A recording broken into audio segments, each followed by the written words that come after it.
Good day. I am here. Good day. If I missed that at the start. Live for 6 seconds. Totally here. I am totally with it. I totally know what I'm doing.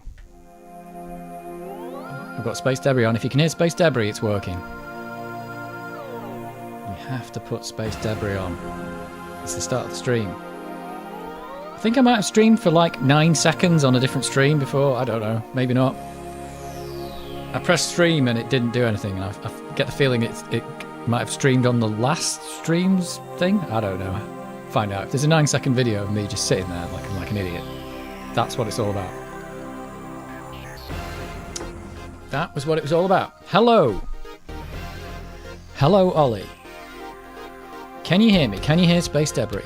Gazar. Gar. Hi, Dave. Fan of the channel? Yep. I'm a fan of the channel. Sorry. I'm a fan of the channel too. Wait a minute. It's me. Am I allowed to do that? I don't know. Sherlock's finally got a CD32. He's been ripped off for it. How much did you get ripped off by again? Can't remember now. Weren't you bidding on one last week? You didn't get one, did you? You've got one now. This is news. How much did you get? How much did you get done for? How much did you get? 300 quid? Well, it's probably not actually that bad in today's market, that. Does it work? Or will it work? Should it work? Could it work? That's my question. Could it even work? Lazita, good evening. Good evening. Let's put the Battle Squadron tune. Oh, that's Battle Squadron tune doesn't work, does it? It works. Oh. It's a worker. Let's put some of these old classic tunes on. Got Space Debris there. Xenon 2. Gives me a copyright for that. Not that I've got monetization turned on anyway.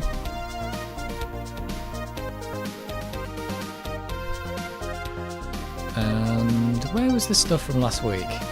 Oh, you can't see what I'm doing very well, but I'm just messing about in here. It's the I Beholder 4. Let's put the ones I had last week because I don't even know if I listened to all them. We're gonna have Blood Money next after this anyway.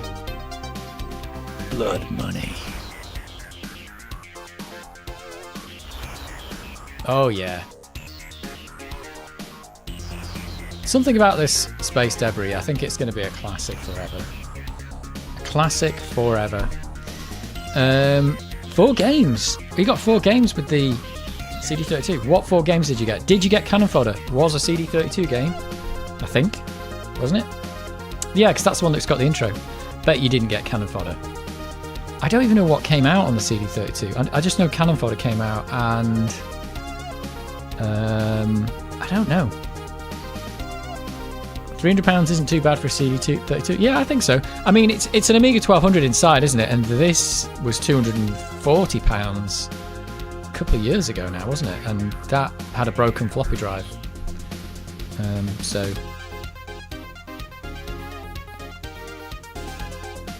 I want to know what 4 games you got. Place your bets now for what 4 games Sherlock got. I bet you he didn't get Cannon Fodder, and I can't even think of any others. I don't know what came out on it. There would have been, I don't know. I mean, to be honest, the games can probably go for quite a lot, can't they, I bet? No Cannon Fodder. Yep, predicted that. Predicted it. That's the one you wanted though, isn't it? With the, I mean, the only difference is the intro, really. I mean, they're a bit of a cop-out, those kind of games, because they just stuck a different intro on it and put it on a CD, but hey, it was a thing. I don't know what came out. Let me look. What were the CD32 games? What came out? God, I bet there wasn't many. Yeah, the Wikipedia page is actually quite long. It's actually quite long. Alien Breed 3D, Arcade Pool, Chambers of Sherlin, Chuck Rock, Dark Seed, Exile, I don't know what any of these games are. Jungle Strike. Last Ninja 3 came out on CD32. Seriously? Lemmings. Oh, did you get Lemmings? Wait a minute. Oh, Lemmings. Brought Lemmings. Oh, so you got games separate. You didn't get the games with it. So you bought some games separately. Diggers. Jimbo says Diggers. Ollie says I like Cannon Fodder music, intro music. Well, I tell you what. Let's just skip straight to it then.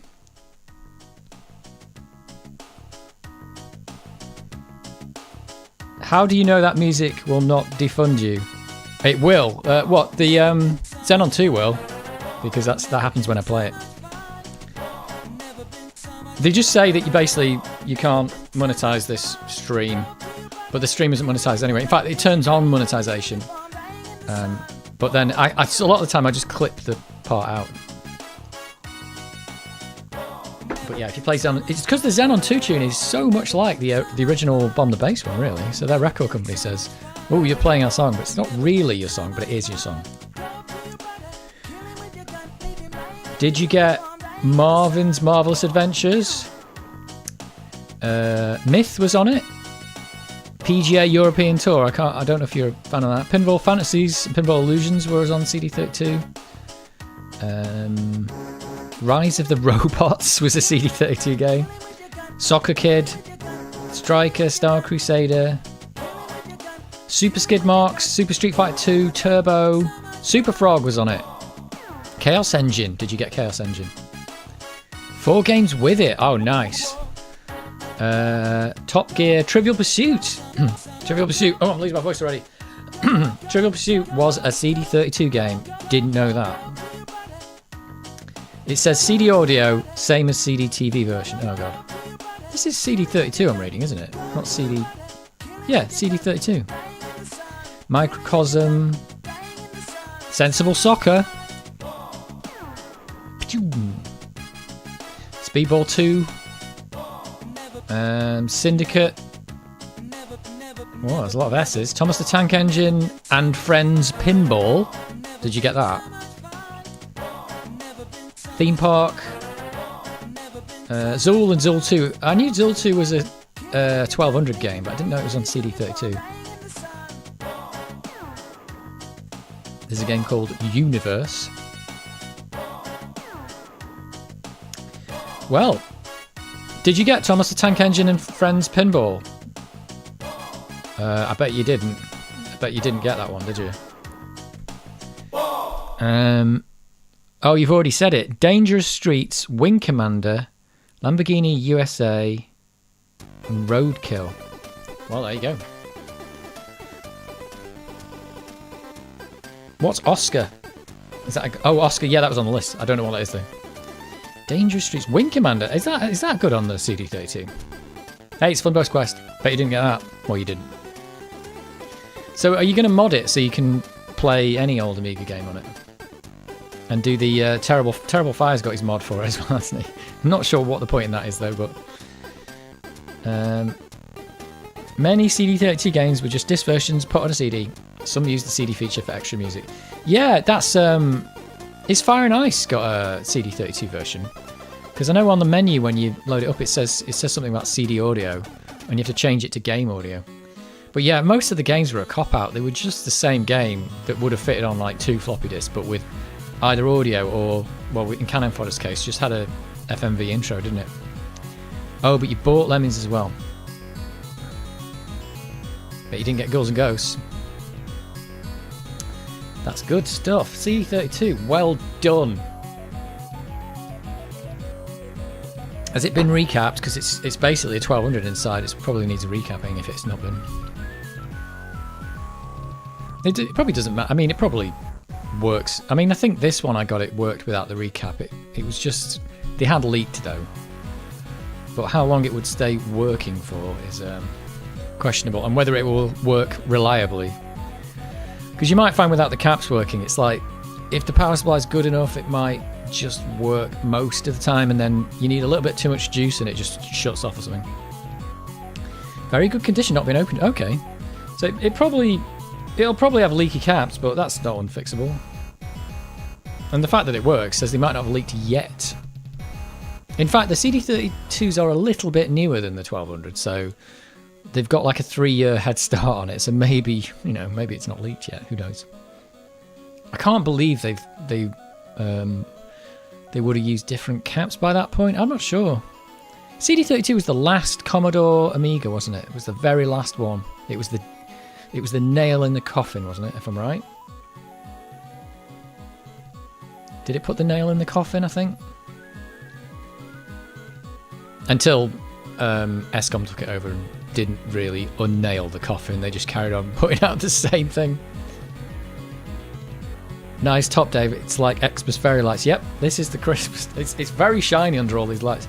My mum made this. We got some I think we got this fabric at Christmas, but it's super shiny. It feels really nice as well. Actually, it's proper silky. I like it. It's super shiny, super party fabric, because it's a super party every night when it's Amiga night. I think the CD32 has a shed load of caps. It's probably got exactly the same number as the Amiga 1200, I suspect, which isn't a shed load. It's like 20 or something. But they pretty much all leak. Oh no, it might have less because it's got an external power supply, isn't it? No, actually, I don't know. Or not the same power supply. I'm trying to remember now. Is the power supply different? Because the Amiga has got an external power supply. So it's got a little bit of like decoupling capacitors inside though, hasn't it? Always recap those oldies. The juice is the bane of old computers from that era. Yep, this one's been done. And they had leaked. Not enough to destroy anything. The only thing it was affecting that I know of, and it's in the video, was the composite video didn't work. Well, it worked. You could just about see the picture, but I mean just about. But everything else, they had leaked on the audio and stuff. You can still see it. I probably should take this apart and just make sure that, you know, it's all still holding together in there. Because I did clean it and everything, but it's hard to get that gunk off. Evening all, I recapped my CD32. There you go.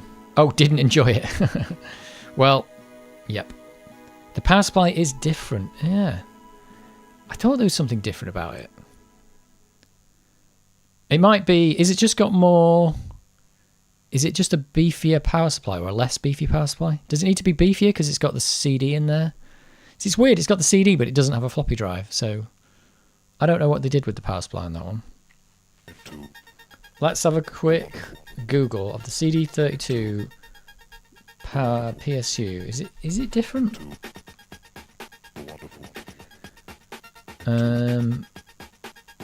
Oh my word! It looks like the Commodore 64 power supply. It's got the same case as the Commodore 64 power supply, the Brick of Death. Really? Oh, it's got a round plug. What are they doing? What the devil were they thinking? Solid power brick, regulated 12 volt and 5 volt outputs. So it doesn't do minus 12. Is that the difference? Just doesn't. It's just 12 and 5. Is that what they changed? Try to find any information about it. I don't know, is the answer. No minus 12. Or maybe it is, maybe that just listing just lies. It uses the same power supply as the 1541 disk drive. Oh, yes. Which is 5 and 12, isn't it? And it's got the same plug on it.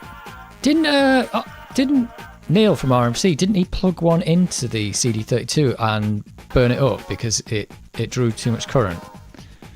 So it's the same power supply, as in it produces the same output, but it's literally not the same power supply and it needs more current. I think that's what he did. Or did he put a CD32 power supply into the drive? I can't remember now. He definitely blew up a power supply doing something like that. Perhaps they had some spare stock left over. Maybe. It's a bit weird because it's the moulding. It looks like the moulding from the original Commodore 64 power brick, but maybe that was the same moulding for the 1541. I've got some 1541 2s and they do have a slightly different power supply. Well, that is super odd. But I wonder why they don't need the -12, because that's used for the audio in the Amiga. So why don't they need it in the CD32? How are they getting away with it?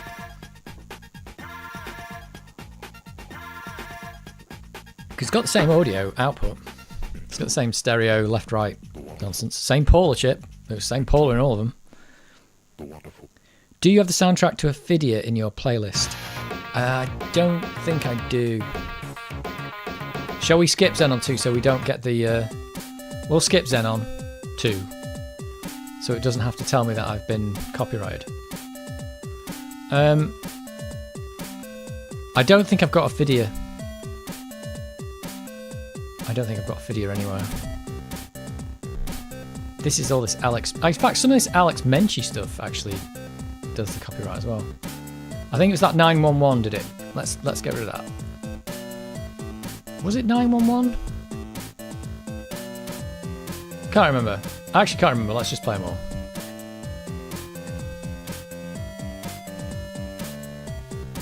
March 2021, this one.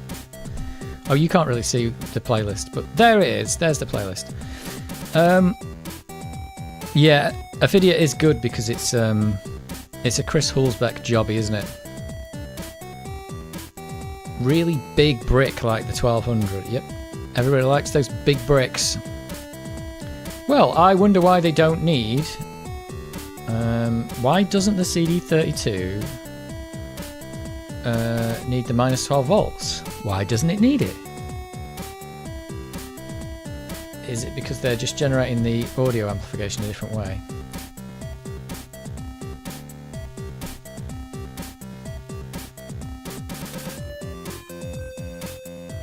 The answer is I don't know. I'd have to look at the schematic and find out why it doesn't need it. But you've got one now, you'll be able to find out. You'll be able to find the hell out. Are you going to replace the power supply? Because that might... I think that's the thing I've done on everything now, is I've always replaced the power supply, because they might be alright, but the question is, if anything's going to destroy the computer, it's going to be the power supply, isn't it? Also got Oscar and Diggers. Well, there you go.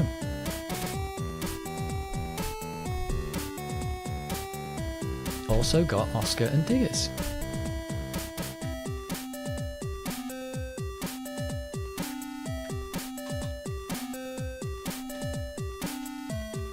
Trouble is with all these mods I've got, I don't know what's what or where anything is.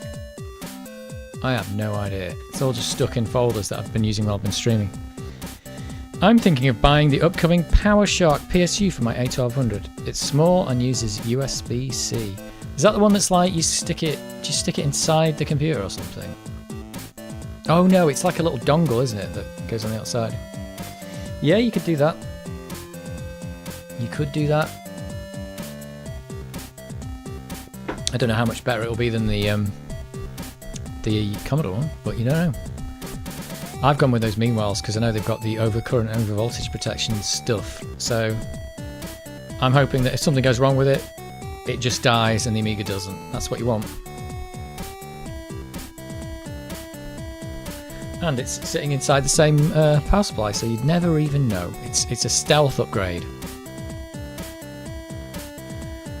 The Japanese government is finally letting go floppy disks and CD-ROMs. Sad. So disks is going to die. Disks will never die. Yeah, the Japanese... They've banned them, haven't they? Because people were still using them or something. Good evening, fellow poo tubers. Oh my word. That's something. That's a word. Oh dear. Are you flying planes today? Is anyone flying a plane right now? Anybody in chat flying a plane? Anybody? Let me know where you are if you are flying a plane right now.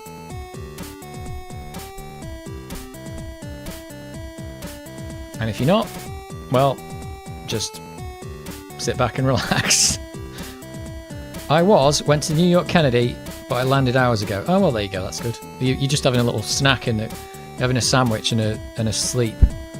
Or you're hanging out in the pilot's lounge, waiting for the next flight. That's what you're doing. That is what you're doing. Is everyone excited about Todd Uphill? Is everyone like stoked for Todd Uphill appearing in the game now? I've got a funny feeling that either holder is now either going to start getting good at this point, or it's just going to be awful. I can't tell which one it's going to be right now. One of the two.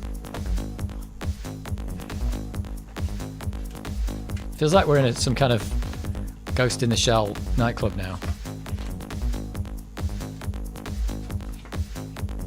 Oh, this is the map. Oh, let's not press any keys. I'm just going to look in the manual, see if I've missed anything. Or see if I can learn anything. Got the manual. Oh, I should have bought the clue book. The clue book's got maps in it, complete with detailed maps. But I've got maps. I've got maps because I had to print them off the internet. When do I get the poison?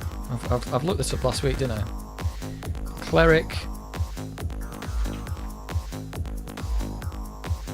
There is no... Neutralized poison is 4th level cleric.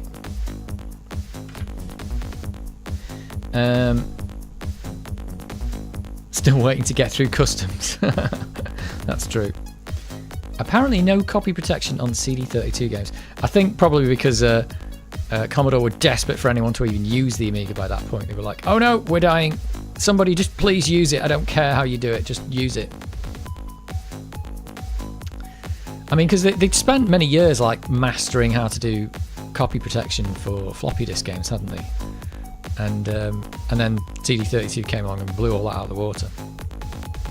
There was all kinds of crazy stuff going on the floppy disks, weren't there? Bad blocks, deliberate bad blocks and stuff like that. I think my voice is going to go well before the end of this stream. What is this City of Waterdeep? Why is it giving me this big map when I can't go anywhere? I've got a big map to City of Waterdeep, but it's kind of useless because you're just in a sewer.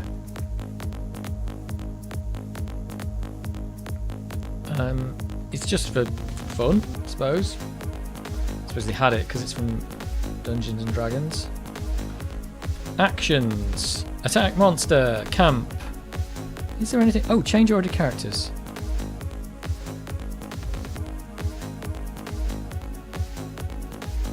Oh, so you can trade places in combat. Drop an item. Do that. Eat. Got that. Examine the dungeon. Open a gate. Paladin heal.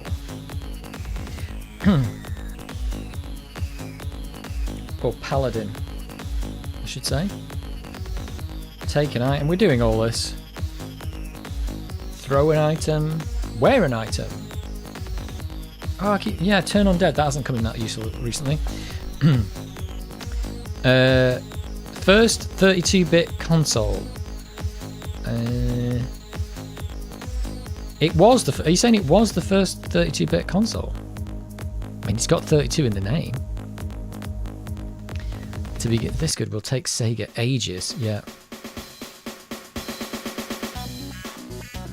Or not. Well, Sega are kind of still a thing because Sonic still exists. Commodore, not so much.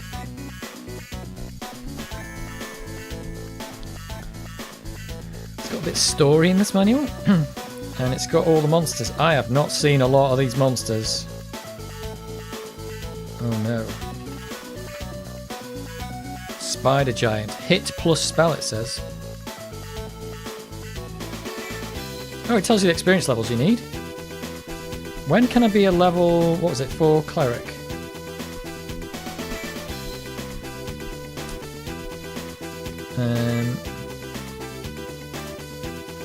I need 6,000 experience points to get to XP to reach each level.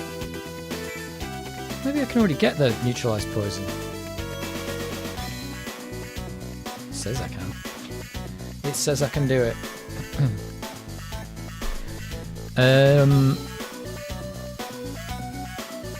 The Commodore put up an advert outside Sega UK HQ back in the day. Yeah, I remember that. Well, I remember seeing... No, I don't remember the advert, but I remember seeing...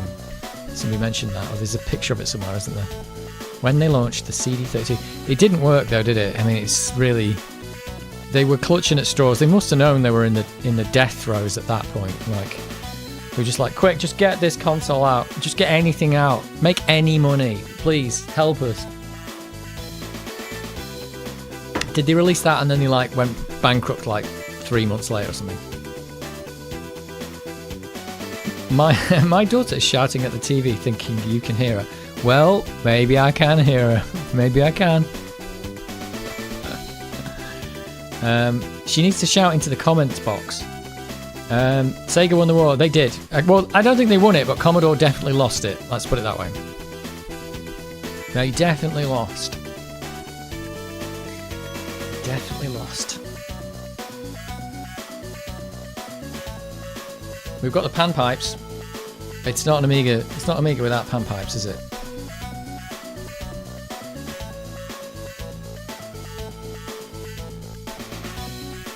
Does it say pan pipes on here? What has he called them? Flute.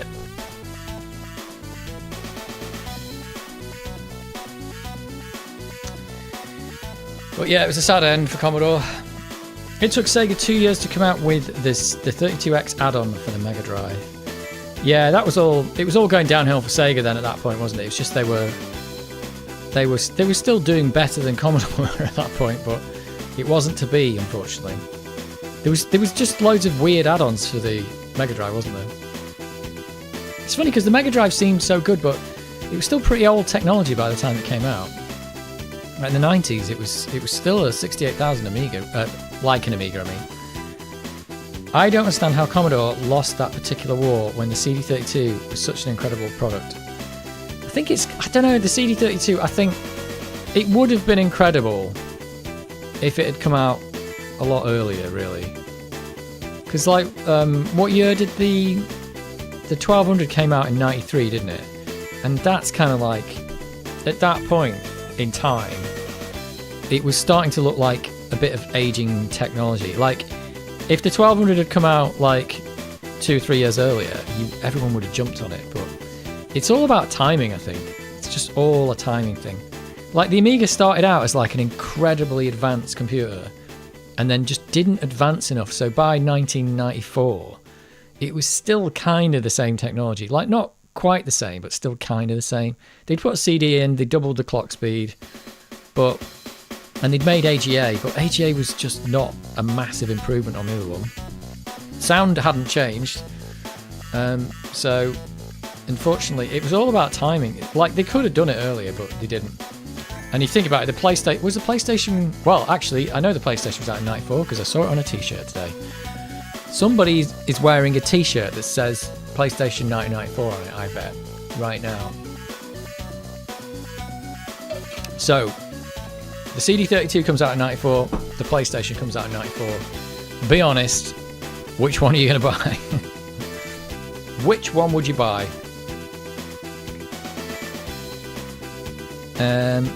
Oh, there you go. Adam says it. Commodore missed the boat with 3D graphics. There you go. That is it. They just didn't do it. I think they were going to get round to it. Dave Haney's got some articles about what they were doing. And yeah, they probably would have done, but it just wasn't quite there yet. It wasn't quite there.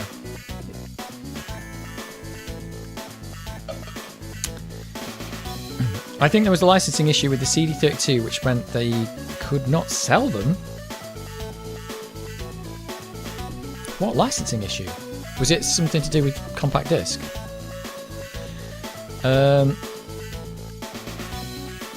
Yes, I don't even know what I was being. It's all about the games, and the games sucked compared to what you got on the main consoles. Yep. I think that's the other thing. It never really got taken full advantage of. I can't see that there was actually a CD32 game that was actually designed for the CD32. Because really, I don't know. It probably would have been good, but I don't think there really was one. I think the A600 was a factor in the downfall. It should have been cheaper than the A500. They failed. Yeah, it wasn't even supposed to exist, was it? It was supposed to be something else. Oh, there you go. Great Hadouken says the 600 was a disaster. True, I loved it, but I think commercially, like corporately, it was a disaster. But for me, I liked it. But yeah.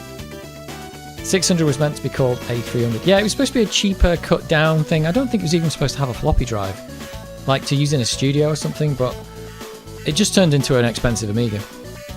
Still, my first Amiga, my first computer to have a hard drive in was in fact the Amiga 600. So I can never turn it down for that. 500 plus without a numpad, A600, correct. And smaller, but it did also have IDE. Don't forget about the IDE. And the useless PCM CIA slot that had no use in 1992 or whatever it was, or 1991, whenever it came out.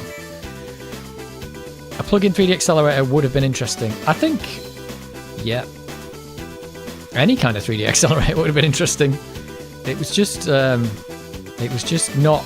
It was definitely a turning point for computers and stuff at that point, wasn't it? So we were going from 2D to 3D. 3D was terrible and 2D was okay. But even the Amiga's 2D hadn't really moved forward in that, that 9-year period from the Amiga 1000 to the CD32. Nothing hadn't changed that much. The AGA is just like a slight improvement, really. It still all had the same stuff. It still did all the same functions. So 3D was just a different thing. It was too little, too late. It was the end of the line. I think it was true of the US with not being able to sell Amigas. Really? CD32 couldn't be sold in the USA. Oh my... I'm going to look this up. What? This is weird. Really? CD32 sold in USA.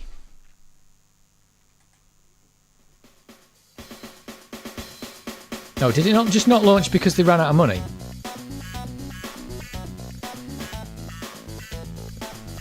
Hang on a minute. Released in Europe, Australia, Canada and Brazil.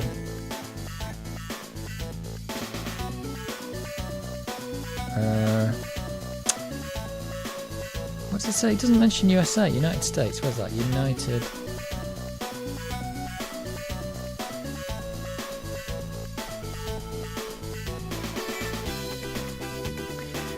The CD32 was released in Canada and Australia and was planned for release in the United States. Commodore stated the console would launch in the United States in either February or early 94. Oh, sorry, did it come out in 93, not 94? Is that right? Did I just read that out? In September of the same year, July 16th, 1993. So it's actually slightly before the PlayStation, but oh dear. Once the PlayStation came out, it was the end of the line. Commodore stated that the console would launch in the United States February 94, price of $399 with 2 packing games, Pinball Fantasies, Sleepwalker, and 6 separately sold launch titles. However, a deadline was reached for Commodore to pay $10 million in patent royalty to CAD Track, US patent 4197590. Look it up. For its use of the exclusive OR patent. What? It says XOR. I'm going to look at this patent. What? You can't patent exclusive OR. It's a binary operation. Is it something? What the devil is this all about? Method, the patent says method for dynamically viewing image elements stored in a random access memory array. Right. These patents are so hard to read though, they don't make any sense.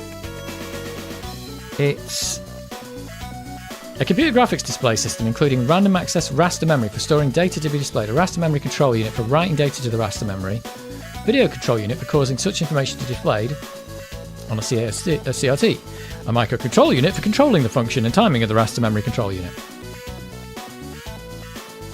Oh, is it something to do with flicker fixing? I have no idea what this patent is for. Oh, hang on, it says something about XOR down here. A graphics display and a small area of the raster memory is reserved for this purpose. An XOR feature allows selective erase that restores lines crossing the concurrent with erased lines. The XOR feature permits part of the drawing to be moved or dragged in place without erasing other parts of the drawing. What? What is this? Current assignee, Marine Midland Business Loans. Well, that was the patent. That was the patent, and I have no idea really what it's actually telling me. There you go. Go figure that one out. So they used that. CAD track. I have no idea what that is then. So what the devil is it? It sounds like a flicker fixer or something. Is it a flicker fixer? Is that what they put in it? Sherlock says some games had FMV like Cannon Fodder. Well, was it just Cannon Fodder, or was it Sensible Soccer as well? I have a Chicken Lips Amiga. Can you fix it? It has the battery leak. I don't think I would like to attempt it. The battery leak can do some serious damage. Didn't they sell off all the Philippine CD32 stock dirt cheap? I don't know. Probably. Can't remember the reason, but it couldn't be sold in the US. Yeah, well there you go, patent. Well, I don't think maybe that was the death knell. It's like you've got to pay this $10 million. And maybe that's just what killed him. Most CD32 in the US was imports. Not many units actually sold in the US. You can attach keyboard and mouse no problem to the CD32. Has it got a port for that? Has it got external ports deliberately or specifically for it? You can attach... has it got an external floppy drive port as well, or not? Or did they not put that on?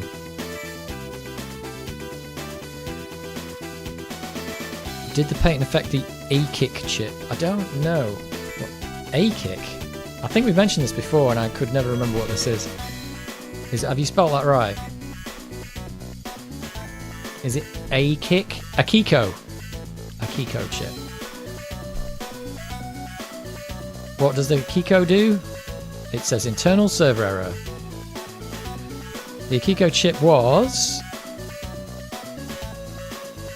Oh, it was primarily designed to perform a chunky to planar conversion in hardware. The Amiga graphics is held in memory as planar data. It's fast and efficient, comes two-dimensional tasks, scrolling. Yeah, we get that. Oh, so it was a chunky pixel conversion chip. I didn't know actually any Amiga even had that. Oh, Akiko is also responsible for interfacing with the double-speed CD-ROM drive. Oh no, so it's nothing to do with that. So that chip did more than one thing.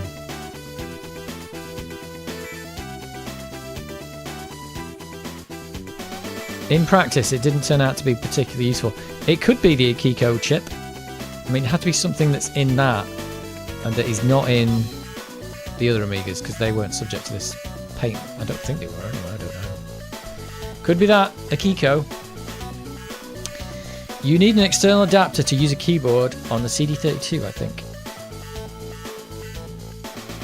Well, we're all learning stuff today. Learning about the CD32. I suppose the CD32 was just after my time with the Amiga, really, I think. Had I moved on to PC at that point? I'm trying to think. I'm not sure, actually.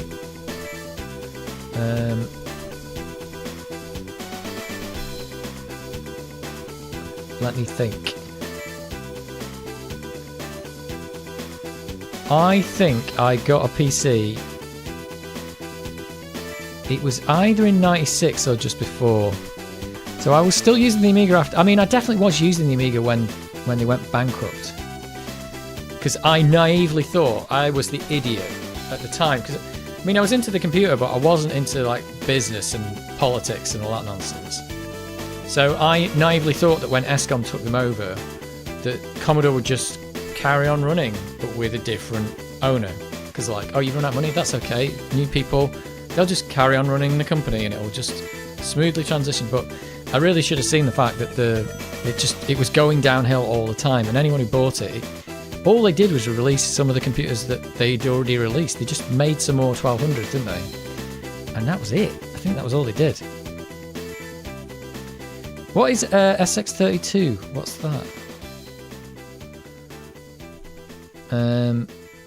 I read the reviews in the Amiga format, but stuck with the A1200. Well, I suppose you didn't really miss much then, did you? Because most of the games that were on the 1200 were also on the CD32 were also just 1200 games anyway. This track is 16 minutes long. Boss theme. The rear expansion ports support accelerators and external peripherals on the CD32. Yep.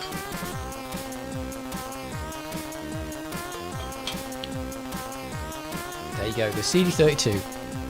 I suppose if we're talking here and anybody doesn't know what... SX32, what was the SX32? This is another new thing to me. Are you making this up? You're trolling me. SX32.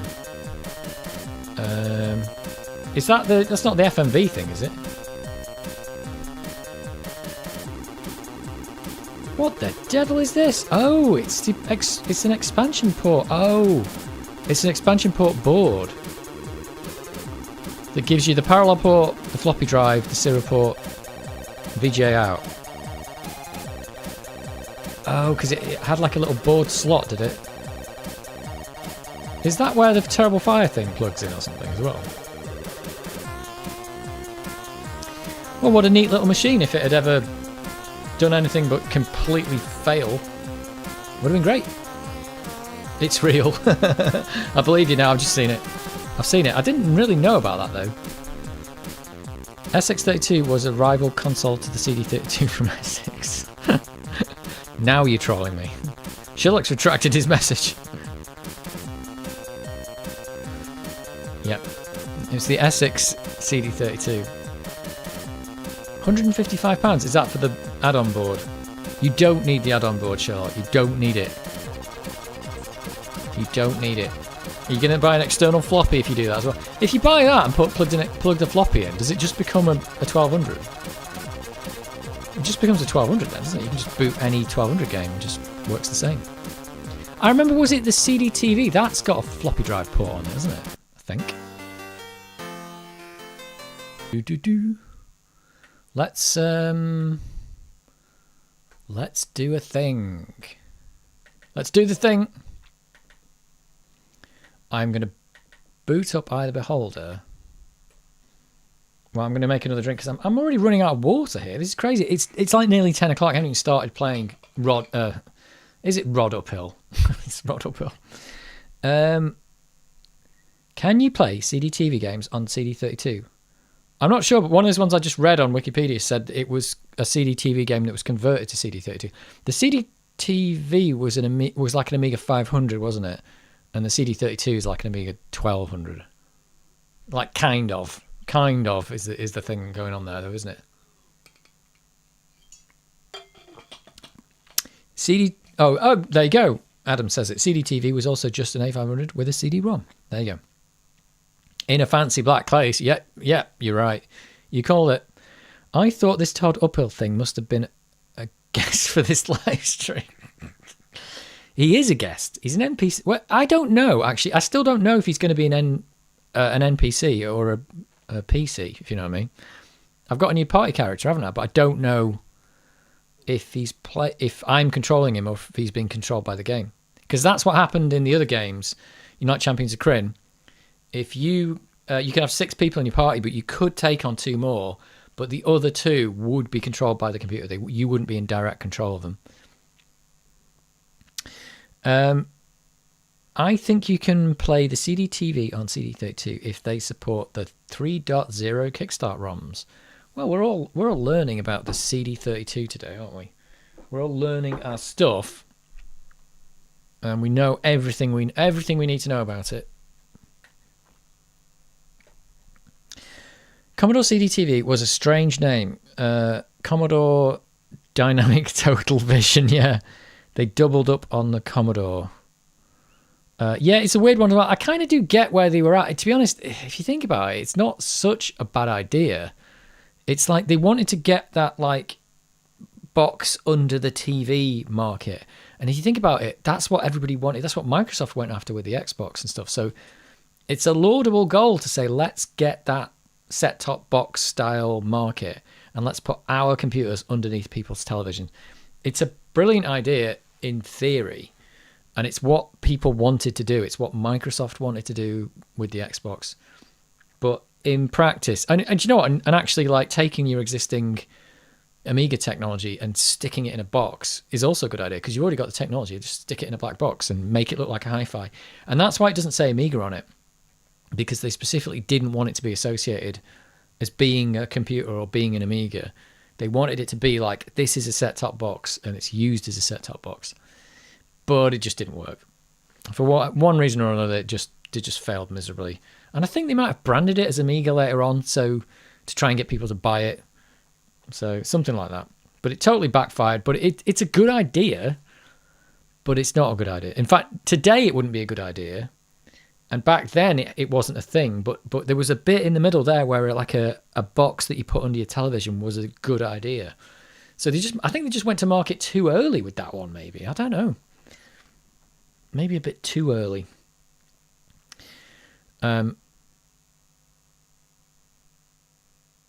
Get the hi-fi look. Yep, got to get the hi-fi look. That was a good idea. I think it sounds so good on paper, but it just didn't work. This kind of quality takes Sega ages. It does. Nice to talk and learn about the CD32. Well, you'll be learning a lot more when you start playing with yours. Yeah, Media Center. Yeah, it's a Media Center. That's right. Because Media Centers didn't exist back then, so why not have one?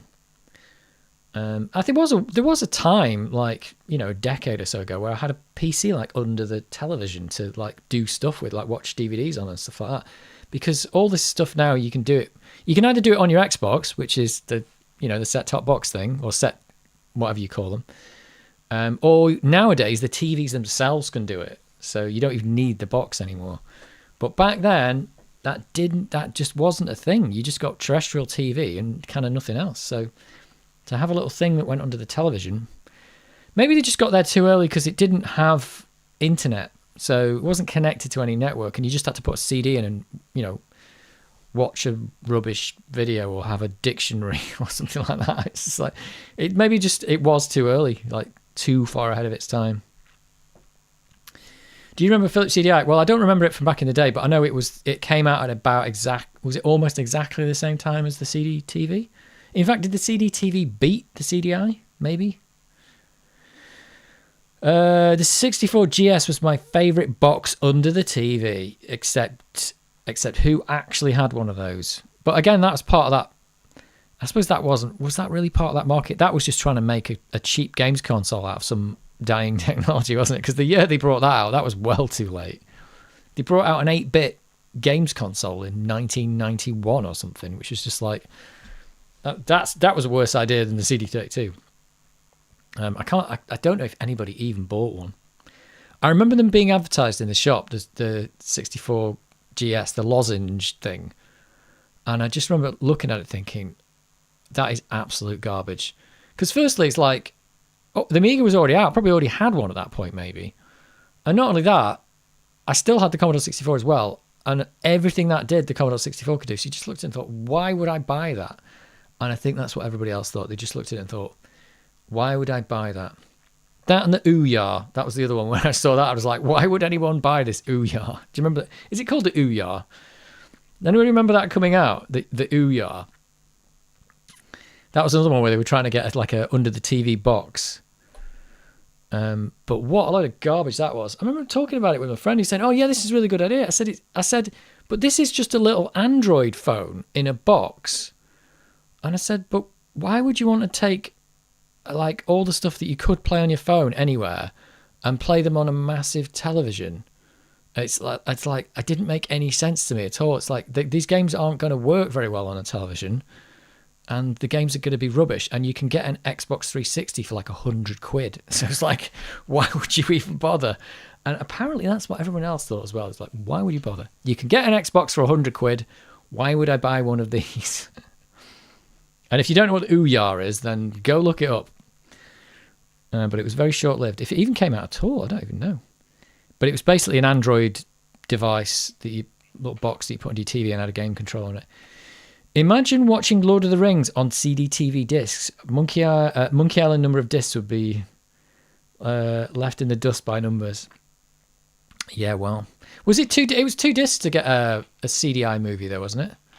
2 CDs could get a movie on. The quality was bad though. It wasn't good. Adam says, might have seen a C64 GS in Tandy once. I saw one in Dixon's. I think there was one in Dixon's next to the Amstrad one that they did as well. What's the Amstrad one called? Amstrad did exactly the same thing. They put their 8-bit computer in a console package and tried to sell it as a games console. Ollie says, I don't like the Philips CDI. Well, there you go. That said it. Apparently, the Ouya controller wasn't very reliable either. Well, that I didn't even know, but even at the time, I was like, no one's going to... Well, I didn't say no one's going to buy this. I just looked at it and thought, why the hell would I buy this? Because I've already got a phone that can play phone games, and an Xbox 360 was so cheap that if you wanted to play games next to your TV, you could get that, and they could play amazing games. And the games were cheap. So the Ouya didn't fit into either of those two things. It was just a terrible... box, because it was nearly the same price as a 360 anyway, so what was the point? Monkey Island, real speech, not text. Well, we got that on the PC eventually, didn't we? You're just sitting here looking at the Eye of the Beholder icon. Right, I'm going to go get some more water, get another drink, and then I'll start this running because I know there's an intro, and then when I'm back, we get to see Todd Uphill and get lost in Eye of the Beholder. I've got my printed out levels. I've printed out level 7 and 8 in case we get there. Hopefully, like I said, cuppa time. Yeah, if anybody needs to go to the toilet, now's your chance. Now's your chance. Oh, God, there's one more message, though. I played a GS at a game convention. Oh, is that recently? The game wouldn't start because it needed you to press the spacebar. That was the other problem. Yeah, there was a lot of games that made you press F1 or some made you press the spacebar. I think there's very few games. I don't know why they made you press a key on the keyboard to start the game when you just had a joystick in your hand. They didn't need to do that, but they just did. So there was a history of stuff that wasn't going to work anyway on that thing. I have an Ouya, but never used it. Oh my word, you've actually got one. Seriously. But why did you buy it? That's my question. Well, the fact that you've not used it is the answer, because you didn't need it, because there was no use for it, but you did buy it, so I don't know why you bought it. You're probably worth keeping because it's a bit of a collector's piece now, just to say the least.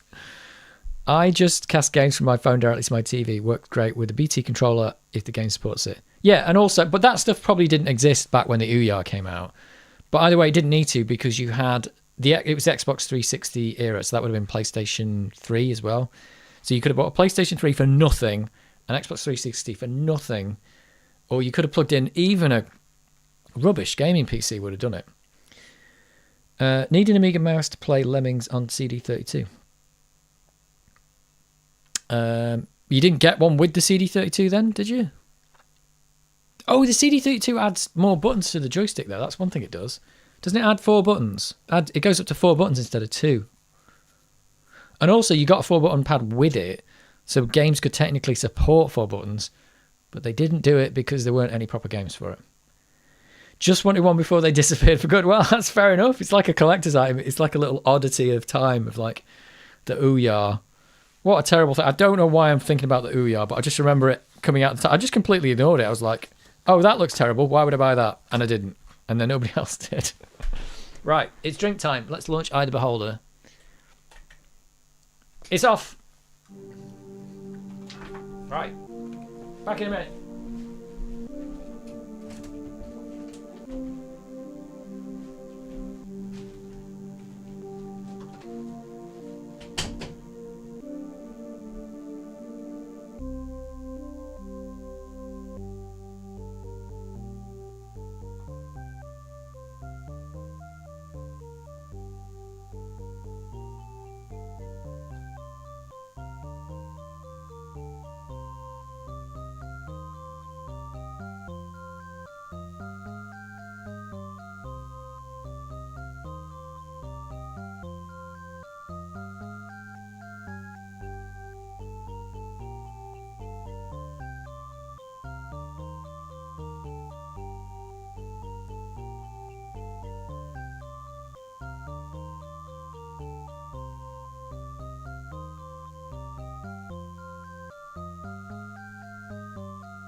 I'm back.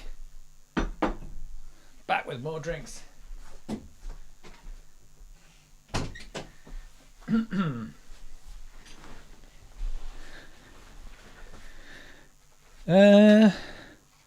come with a mouse. Oh dear, CD32 doesn't come with a mouse. And here we are in Waterdeep while Dave boils some water. Coincidence? Exit to DOS. Yeah, well, Amiga DOS. Yeah, it's Amiga DOS. It doesn't work though. If you click it, it just crashes, which is rubbish. I remember the CEO of Ouya saying she wanted to bring back gaming to the living room. Bring it back? What's she talking about? And thinking, why? Where has gaming ever gone? That's what I was just thinking. Had she ever heard of a console? It's like she just wanted to ignore that games consoles ever existed. It's such a weird thing. It's just such a weird thing. Bring it back to the living room. It's like, hello. We had the Xbox in we had the PlayStation in 94. The Xbox came out in 99 with a network socket on the back. Hello. And by the time the Ouya came around, the Xbox 360 was dirt cheap. And to be honest, it was amazing for what it was. And the PlayStation 3 as well. Bring it back to the... bring it back. What the hell was she on about? Crazy.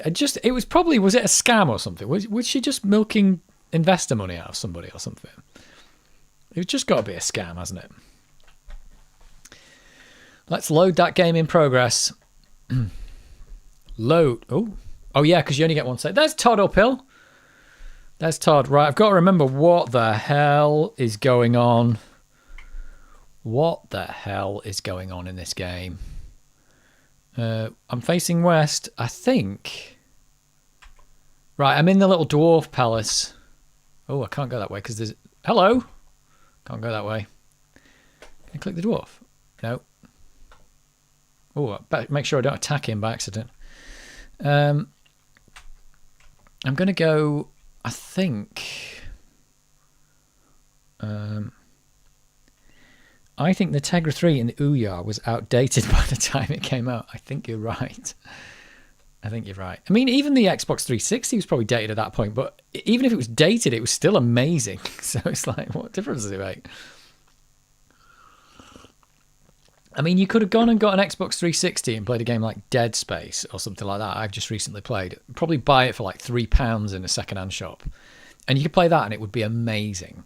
Or you could buy an Ouya and just play some terrible free-to-play stuff that wasn't designed for it. Ouya. Worst idea ever. Ever. Right, I think I'm going to go to this portal. Because I think going down to level 6... is basically impossible. I think I've got to go here. Oh yeah, here's the secret. Pop, go through a wall there. And I'm going to offer up... who's got the... Oh, I can hear the monster. Who's got all the stuff? This guy. What do I need to do? I need to put the thing that isn't there on the wall. And this is apparently a... portal to level 7. So let's go for it. It's not... Is it this one? Yep.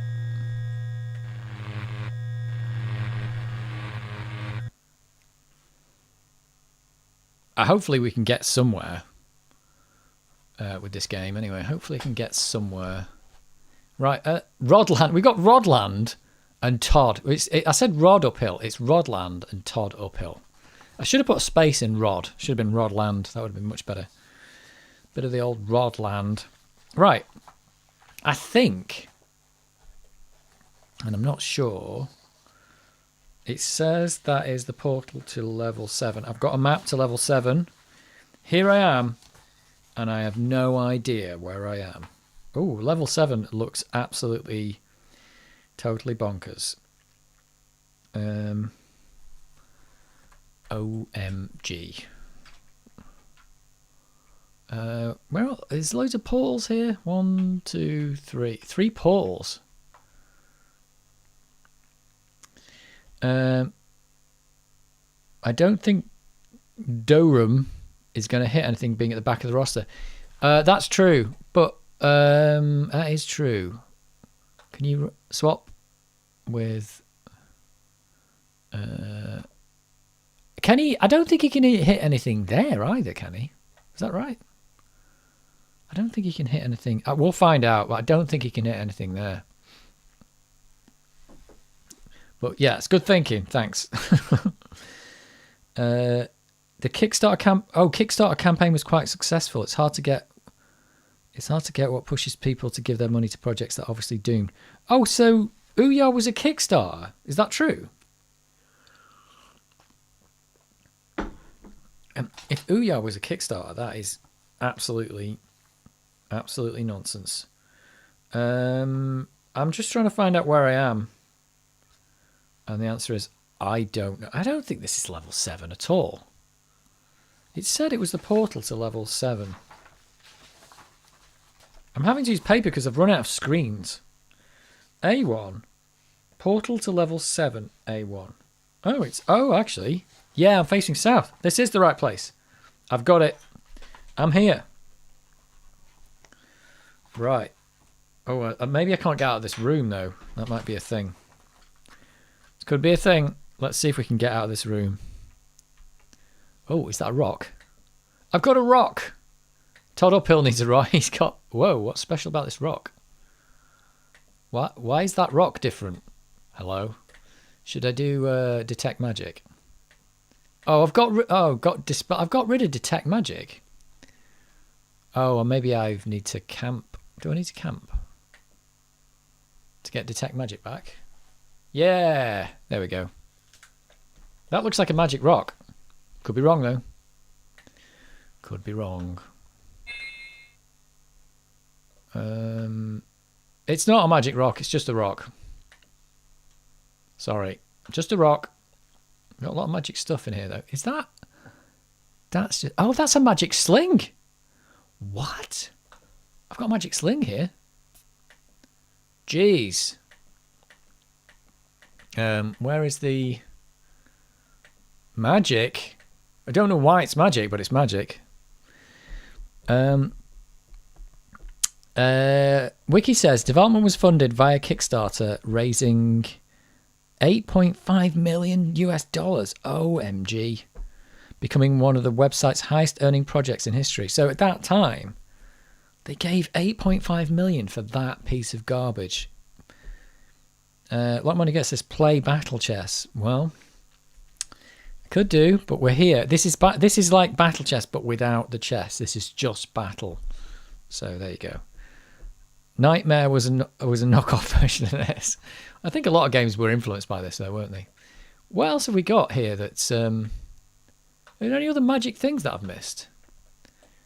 None of that's magic. That's all fine. Oh, it just expired. I was talking too much. Oh well, we'll find out later.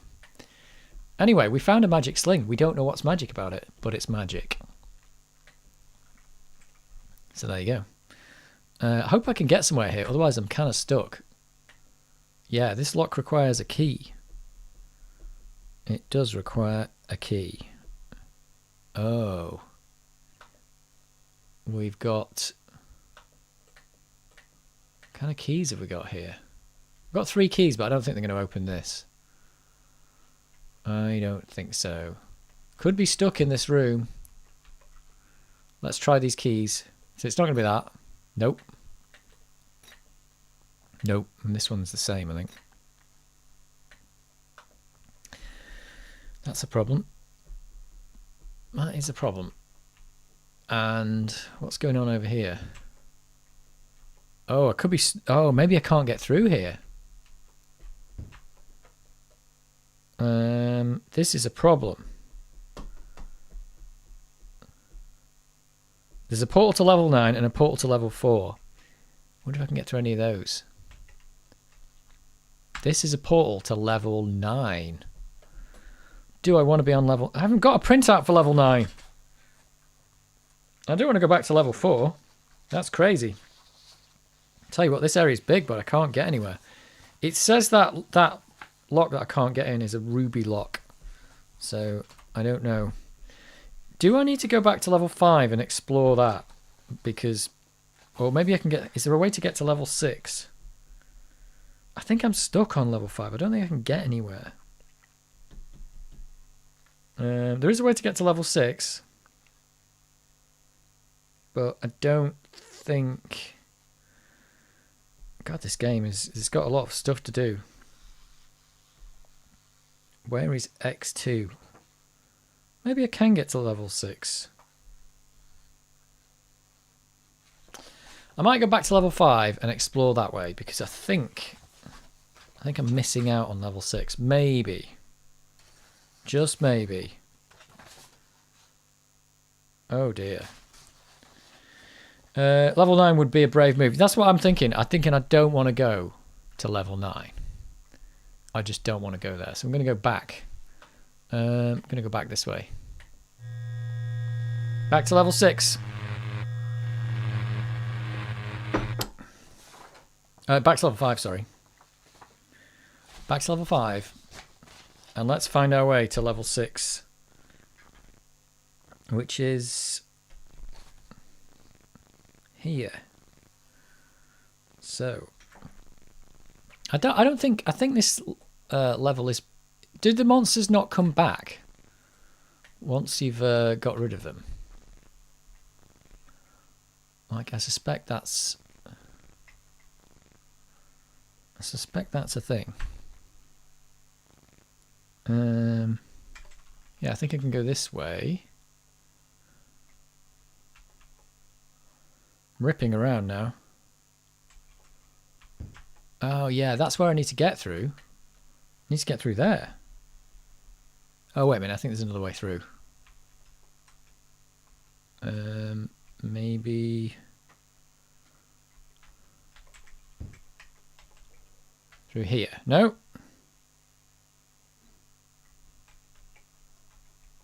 Through here.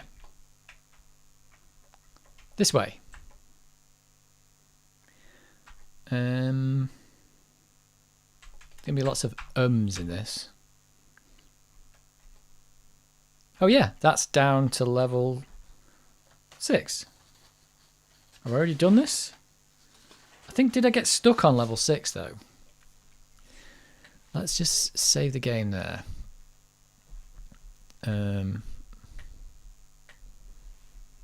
Level 9 would be brave. That's not what I'm doing. Right, here we go. Going down. And I've probably been here before. But I don't exactly know. Oh, is this... Am I stuck in here as well? Might be stuck in here. Unless I'm not where I think I am.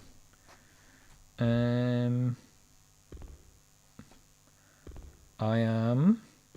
There's lots of me looking at things on this because I don't know where I am. I am... Oh, this is a bad place because there's nowhere... There's nowhere to go in this. Or is there?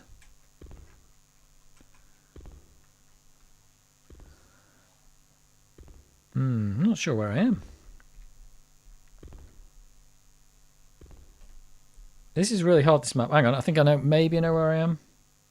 Yes, I do know where I am. I'm here. Right, I'm working this out. Following along at home. I bet you I'm stuck again, aren't I? Right, let's try go any way we can go. No one is able to pry this door open. So let's go somewhere else. Might have already explored this last time, but, you know, it was last week, so I've completely forgotten. Yeah, I think I've done this bit, haven't I?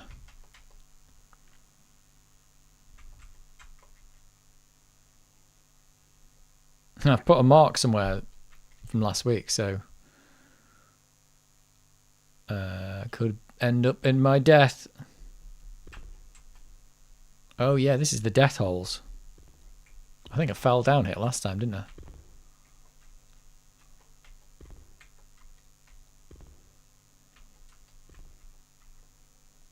What is this?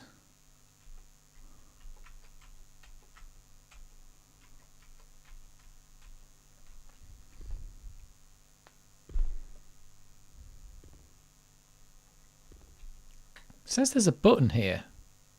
Well, I don't think there is. Oh, it is. That's a button. Guys, there's a button. Uh-oh. I saw a monster or something. Yep. Whoa.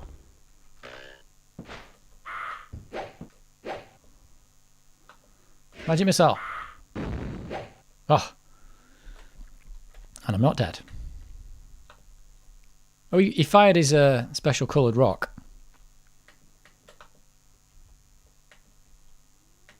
So maybe this is what I didn't know. I think without a guide for this game, are you going to be like really done in? I don't know. Maybe. Maybe a little bit done in. Just a little bit. Oh, something there. There's lots of pits from above here. There's a ring. Who wants the ring? Let's give it to her because it might... Oh, it's a different coloured ring. That's all good.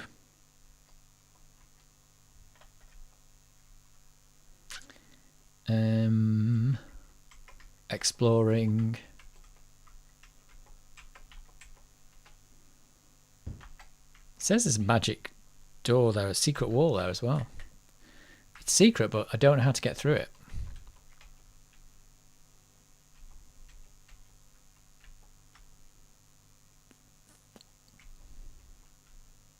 Oh, rock. Who needs a rock? Not a magic rock, just a rock.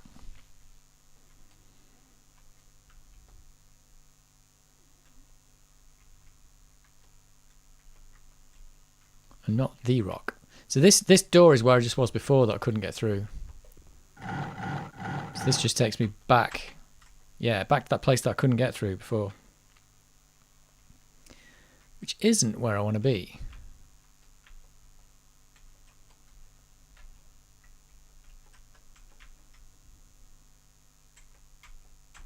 Yeah, so it says there's like a secret there, but... Oh, hang on. No. Oops.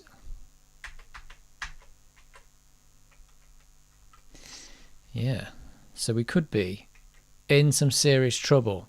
Maybe this is just a room that they put you in if you fall down from the level above. That could be a thing. Oh, there's a dude. Don't hit me, please. Oh, hello.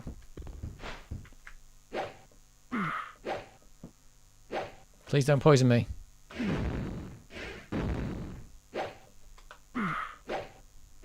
Everyone's missing. Stop missing.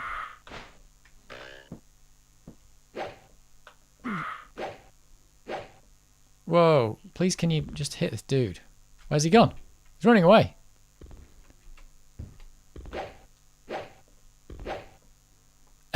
Just everyone misses. Oh no, there's two. There's another one.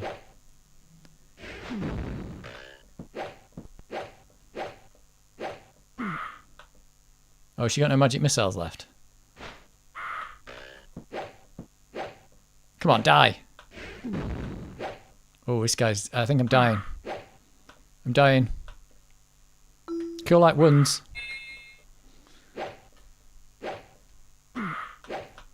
Somebody's got to hit this guy. Come on.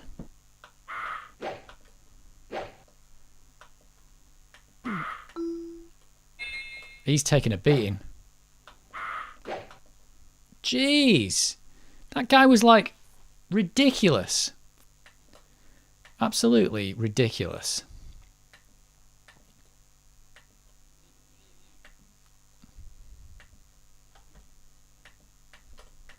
They're dropping lots of food though. Whoops. Put an arrow in his hand.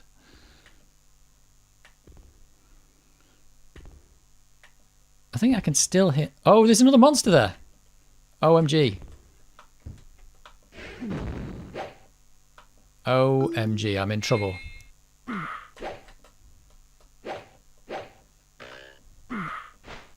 I'm not sure if he can... Yeah, he can't reach anyone. I'm not sure what use he is. Yeah, he can't do anything.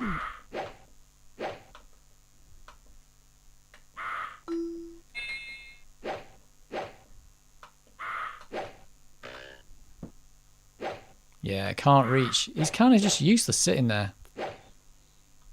What is the point in having more people in the party? You've got to like constantly rearrange them. Sherlock is going to die. Don't die. He's got no ammo. Got him. Oh, Durham has gained a level experience. Have you done the tutorial? Absolutely not. There was no tutorial. There was 100% no tutorial. They just chuck you in and you've got to work it out. You're supposed to technically read the manual, I suppose. So that's the thing. And I've read the manual. But picking stuff up is a touch tedious in here. It's a touch tedious.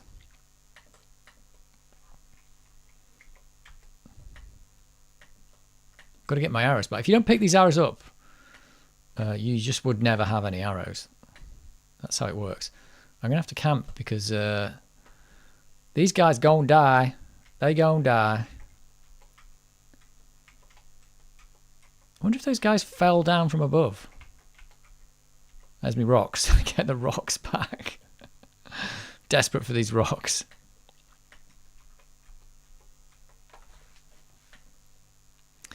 Right, let's camp. Rest, weary people, because you've taken an absolute beating.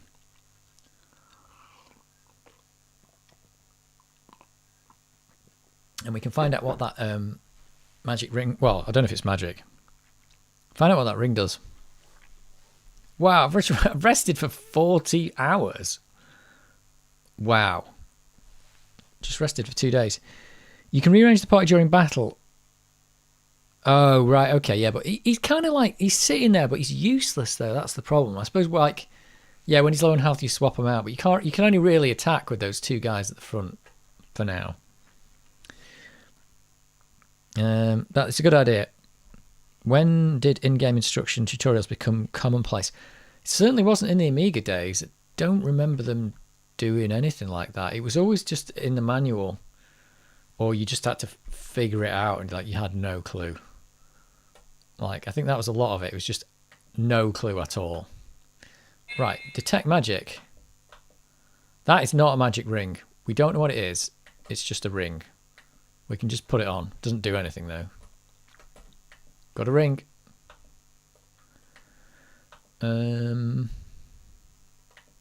It's quite hard to tell who needs food. This guy needs food.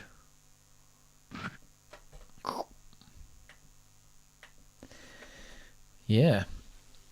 That is the thing. But yeah, I don't know what was the first game that actually stopped putting it in the manual and started actually tutorializing stuff.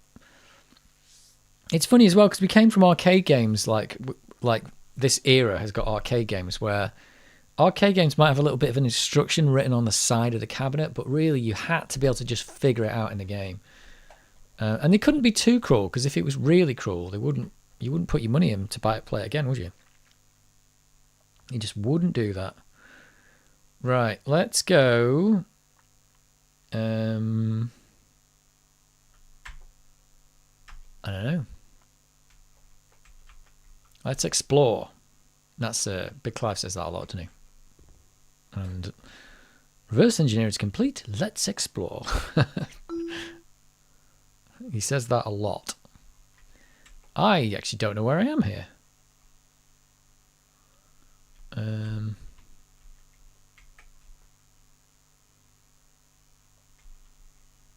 I do know where I am.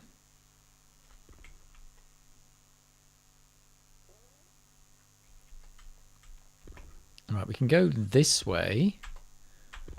Oh, hello. Whoops. Magic missile. Come on. Another magic missile. Is it even do? Oh, there you go. He's dead. He dead. I'm going to keep saying that.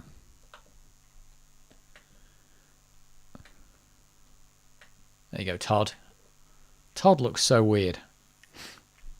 I hate tutorials in games. Just play Take chances, rinse, repeat if you fail. Yeah, I mean, good tutorials are just where they are making you play the game and you don't really know it's a tutorial. That's a good tutorial. But a lot of these games, they needed a tutorial, you just didn't get one. Have you started dreaming about this game yet? No. No, I haven't. But there's time yet. There is definitely time. Right. We're dreaming about maps. Right, I can't go that way. I am kind of stuck. So level 6, anyway, the point I've entered it is not good. Can't get through there. There's nothing in here. Oh, hello. Who are you? He attacked me from down there. Ouch. Yeah, I can't reach. It's kind of useless. Whoops. Oh, can't reach. Keep pressing it anyway. Got any magic missiles left? Just one. Yeah, finished him off with a magic missile. Great stuff. Todd, you can carry some stuff. And please carry your rocks. Make sure we get your rocks. Oh, can I not pick that up? Yep. This is probably the worst part of the game. It's just having to pick all your stuff up. I've lost an arrow. Look, it's down here. Like, it's a good idea, but it's also like a really bad idea.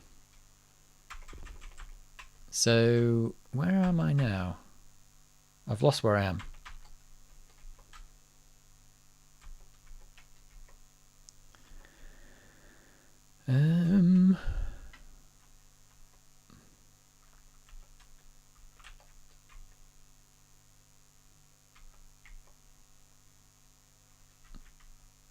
I'm completely just floundering around here.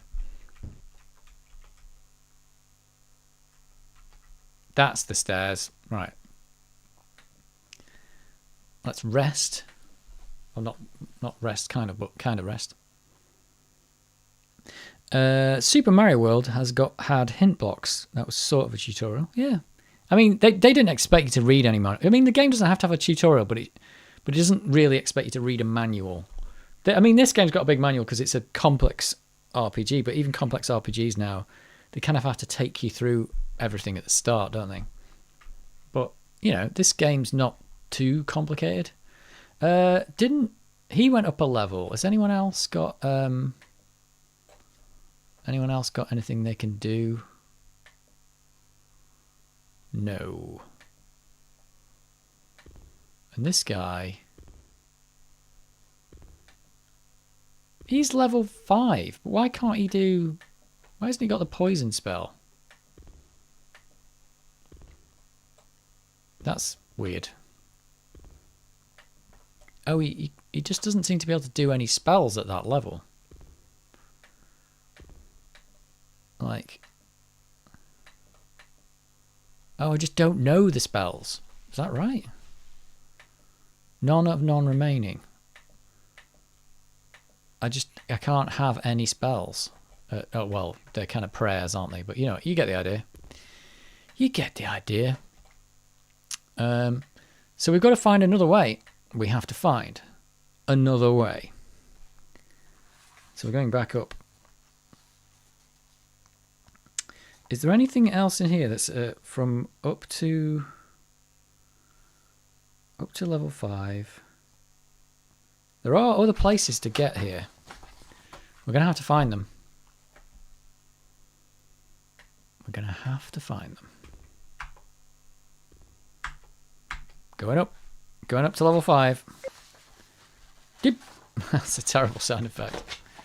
That is terrible. Where's the other level? There's another entrance to level 6 somewhere. It's all the way in a place that I don't know how to get to. That's my problem. That is my current problem. It's in a place that I don't know how to get to.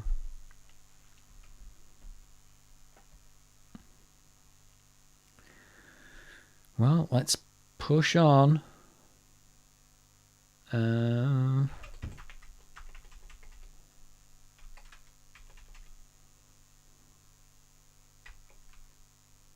Push on. Yeah, it would be here. Is that right? Yeah, it says there's a secret wall there, but I can hear the monsters behind it. That's really where I want to get through.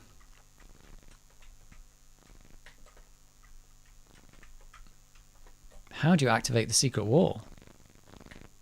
There's nothing there. The red ring you found, why not try it on? I did. It doesn't really do anything. It's already there. It's not magic, though. It's definitely not magic. Right, I don't know. That secret wall, that secret wall is going to open from the other side. It's going to open from the other side. So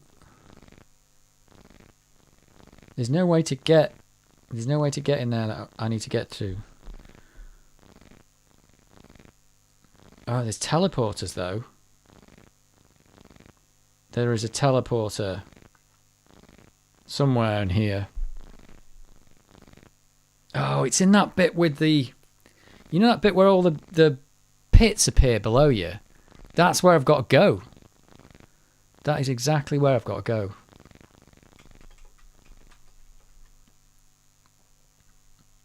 Crazy.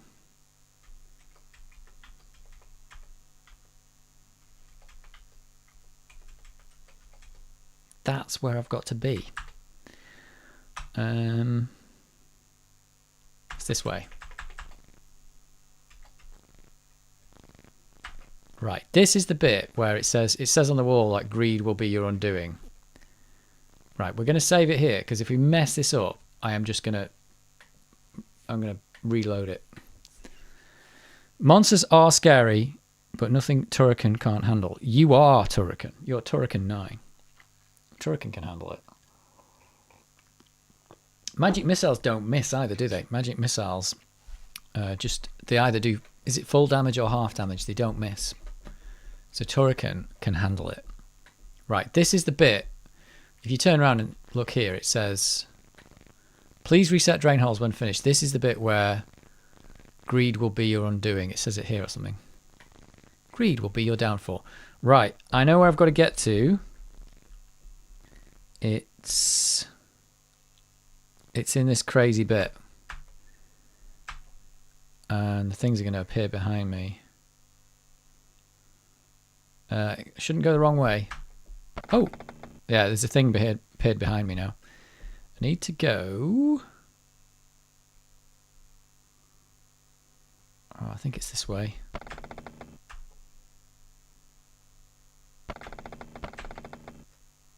Oh, have I gone the wrong way? Oh, I think I've gone the wrong way. Yeah, that's completely wrong. Right, already messed that up. This is a pretty bad bit. This is a pretty bad bit. So, I've got to go...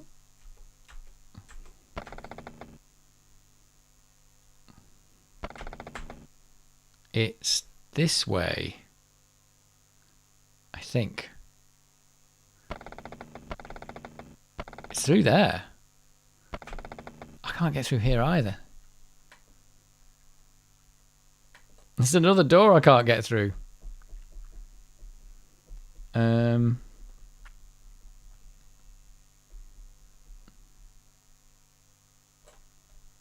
I don't know what this is all about. Oh. Oh, there's a keyhole for it there, though.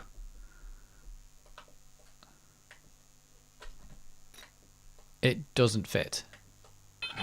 Hey, finally. Finally. I noticed it didn't put a thing behind me there because I've got to go there and get back.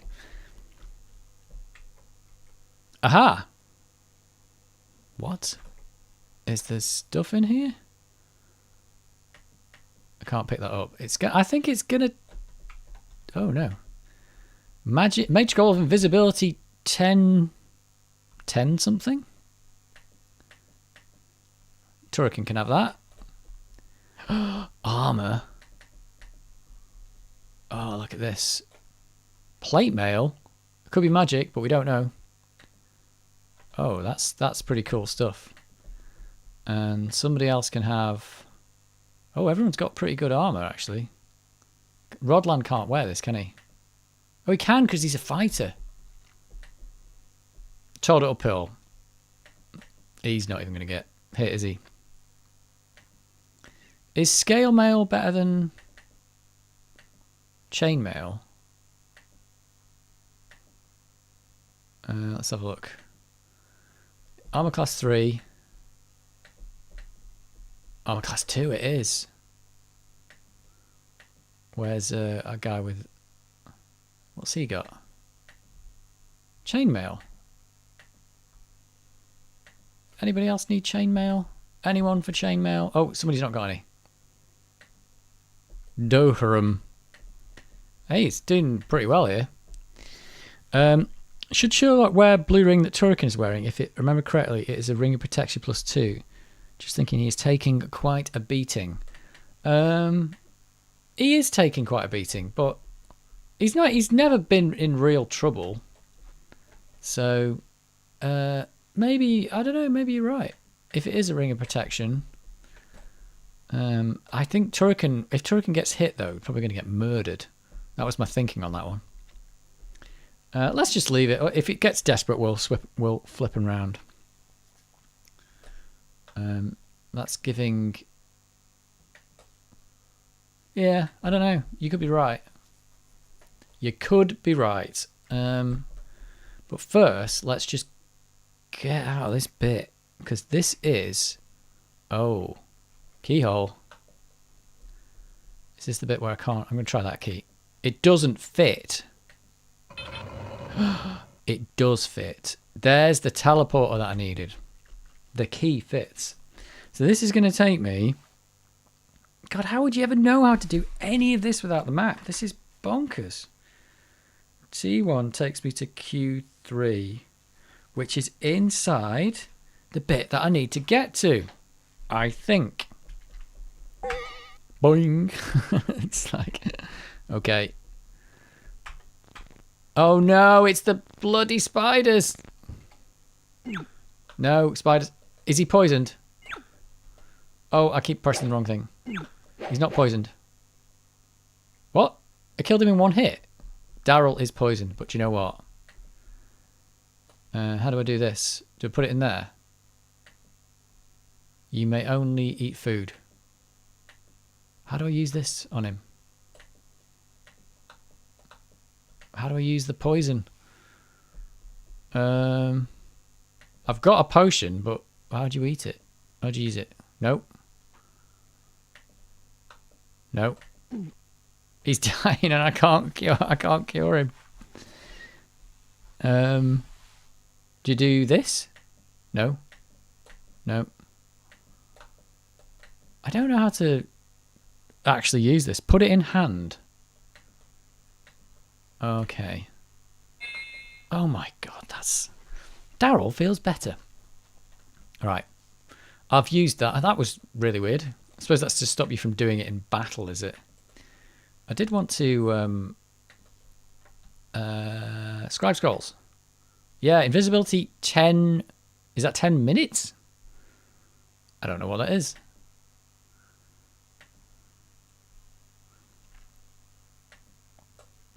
Well.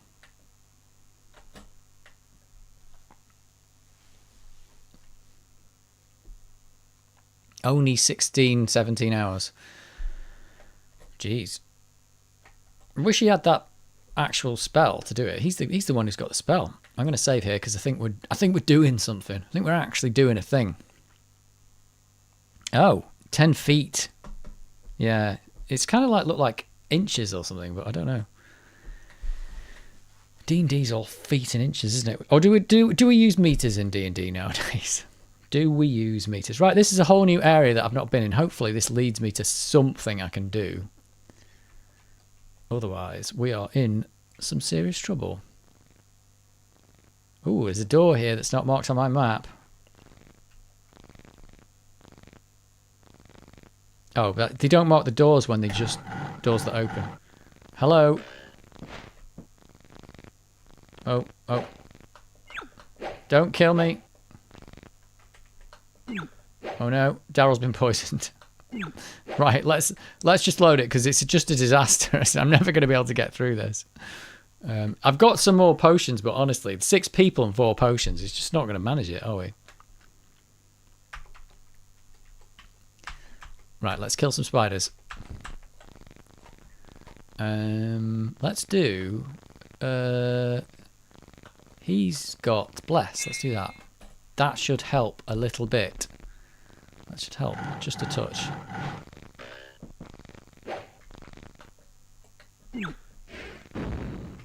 Oh, he's poisoned. We're back to the old poisoning. Right.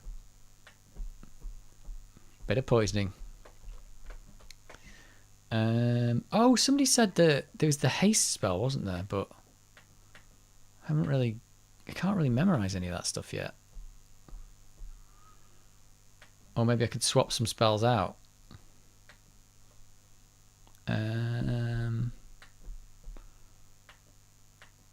Haste, that's the one. Let's clear that and get haste instead. Oh, there's the invisibility as well. Is that on everyone in the party or just me?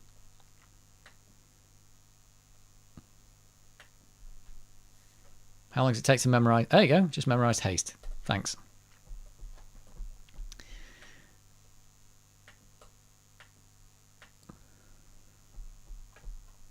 Sure you wish to save the game? Totally.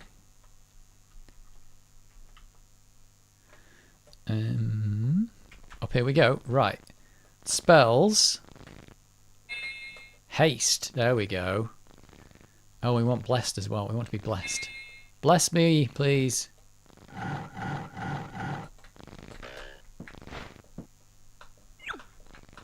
Oh no! What am I clicking? Oh, hello. Where's this guy gone? No, don't poison him, please. Is he dead? No one's poisoned? Everything's fine. Everything's just fine. Let's pick up my rocks.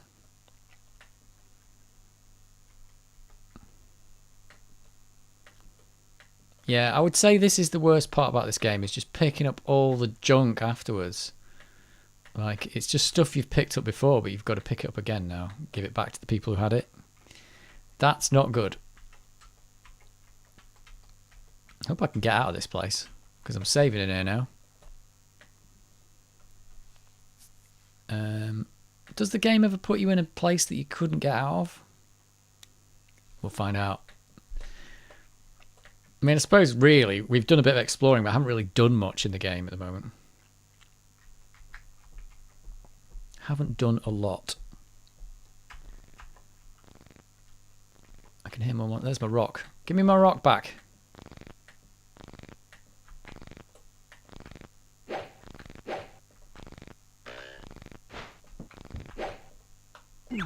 No, he's poisoned. just poison every time. Oh my word. It's just poison, poison, poison. Unbelievable. The great poisoning. Come on, Todd, there's your rock.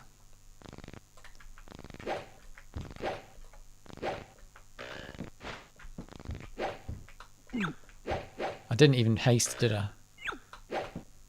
Right, he's dead. Whew. Right, pick up all the junk that I just picked up. Pick it up again. Oh, can't pick that up. Why can't I pick it up?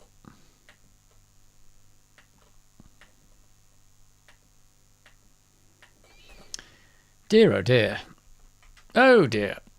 I say. Right, no one's poisoned. Let's save. Because we're back in Spiderland. It's stupid having to save after each spider, but honestly, it's just like bad news. Spiders are bad news. There's nothing here. There's something on. Is something on the wall there? Yes. Rune of safe passage. That means I can go through this wall, doesn't it? Yes, I can. Yes, I can.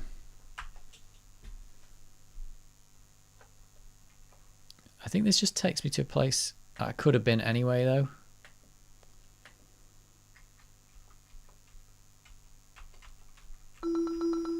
Oh.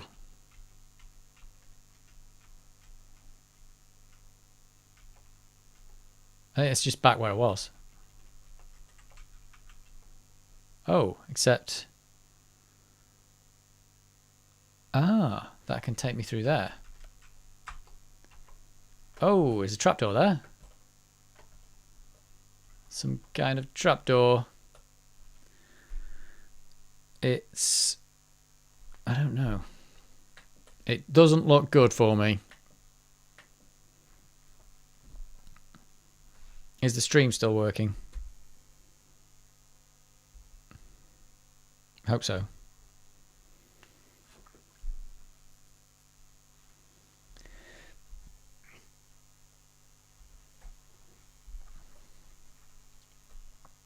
Can I put a rock on there? I do like spiders, but when it comes to those sizes, not so much. Can't put a rock on that. Can you throw it? Oh, I just chucked it over there. Okay. Well, we lost that. What happens if I stand on this? Have I stood on this before? It's going to... Oh, it's a pit. It's going to activate a pit.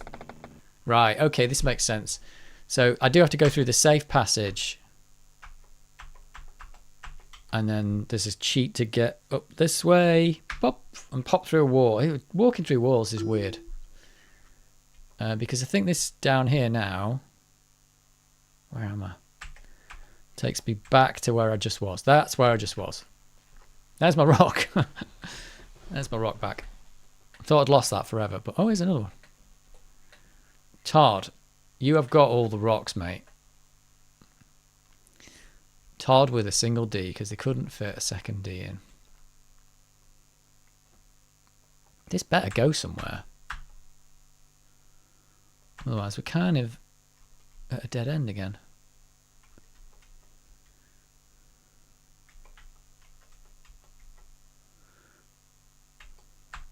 Oh, there's a teleporter. Right. We're saving because we don't know what's going to happen. We just don't know. It just says teleporter. But where's it going to teleport me to? This is where this game does nasty things to you. Oh, there's teleporters everywhere. Just don't walk into the teleporters. That's the way it goes. Oh, can't pick that up.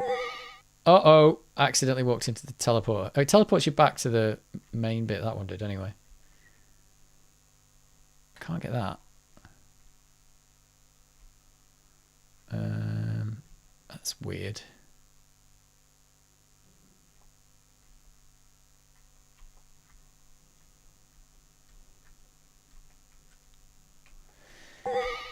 Oh, that just teleports you back. Oh, don't know where I am now. Can I turn them off? Don't know where I am now. Whoops. Things are not always as they appear. Okay. That's great. I'm in a teleporter room. What? That doesn't look right.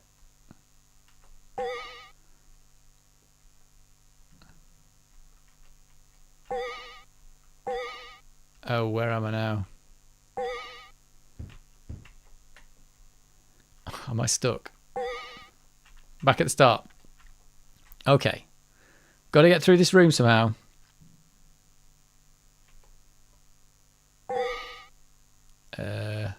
That's back at the start. Let's try this one. Right. Super confused. Right, back at the start again.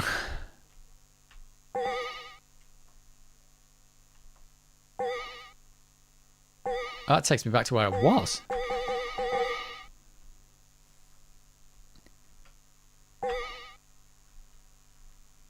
And now I don't know where I am at all. Oh, it says something here. Yeah, things are not as they appear. That doesn't move me.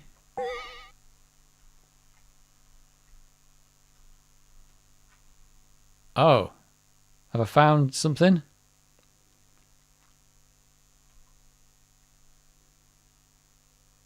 OMG.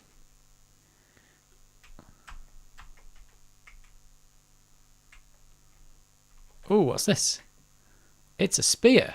Who can use spears?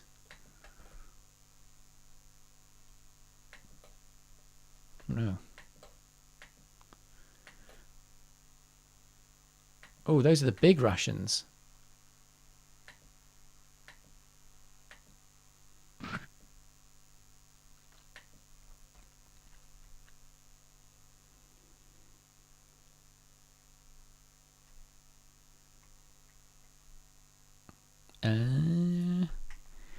Around this corner.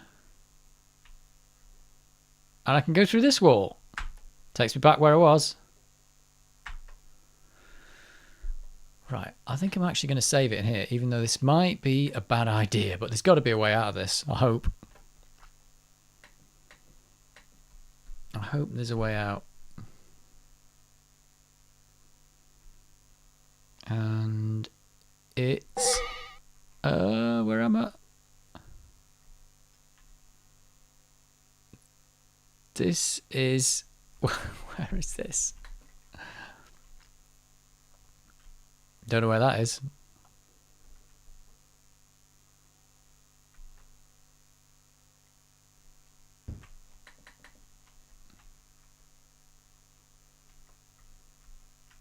Actually, don't know where I am now. I found the switch. Oh, does that open that door? It did. Oh, there's another door. Good lord. It's a good start, though. I'm saving it there because I've actually opened a door. Oh, my word. You've put me in a room with teleporters. That's not a good thing.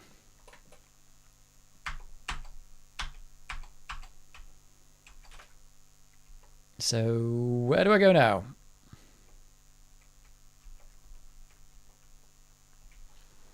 Right, let's save there. I think I just need to have a reset point because this is, otherwise we're going to be here all night.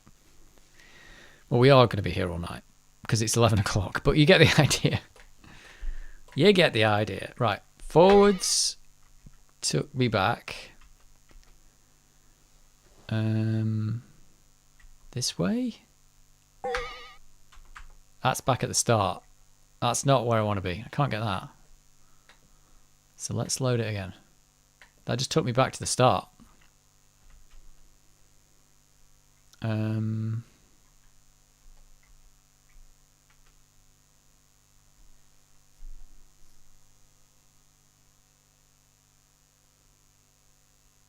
It's like it shows you where the levers are, but there's no way of there's no way of getting to knowing how to get to them. That's the problem.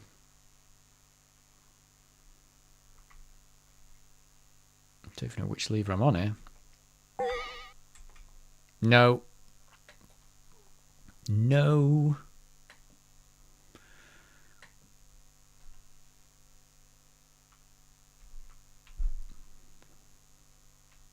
It's not that one. It's not that one. Ah, is it this one? No, I think I'm back. Kind of where I was. Need to get that one over there. It's actually stuck behind a teleporter, which I suspect is not. I can't just walk through it.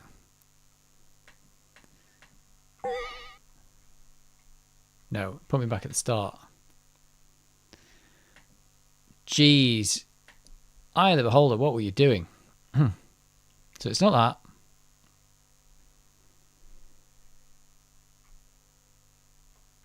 I've got that one.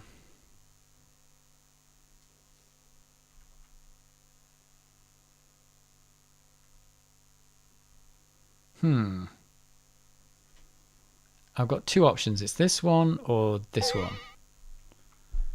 Oh, is that? That's it. That's one of them. Right, let's save that. Save's coming in. God, even with the map, this is hard. So I've done that one. Even with the map, it's hard. There's only one way out of here.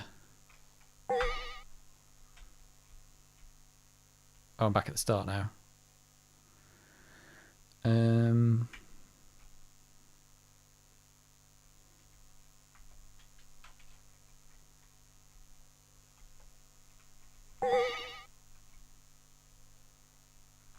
It's just knowing where you are half the time. It's crazy. And the answer is I don't know where I am. I do know where I am. I know where I am.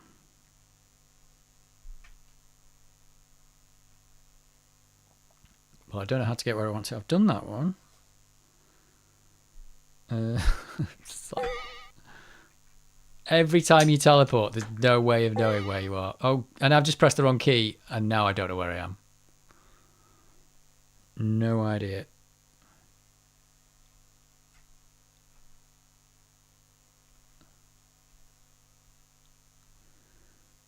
I don't know.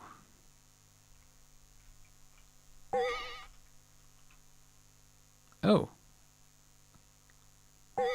Oh no, I pressed the wrong key again. I don't know where I am. If you press like move instead of turn, you just like you step onto a teleport that you haven't seen yet. Right, where am I here? Oh, I don't know. That's the wrong way. Back at the start. Don't want to go there. Ah, that didn't take me anywhere. Okay. No, that goes back to the start. Whoops, wrong way. Not that one. Not that one.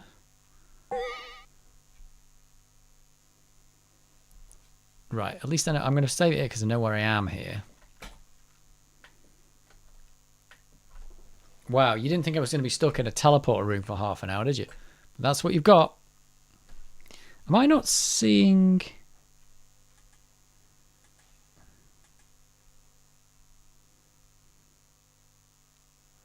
Yep. 1 second. Right. Here we go.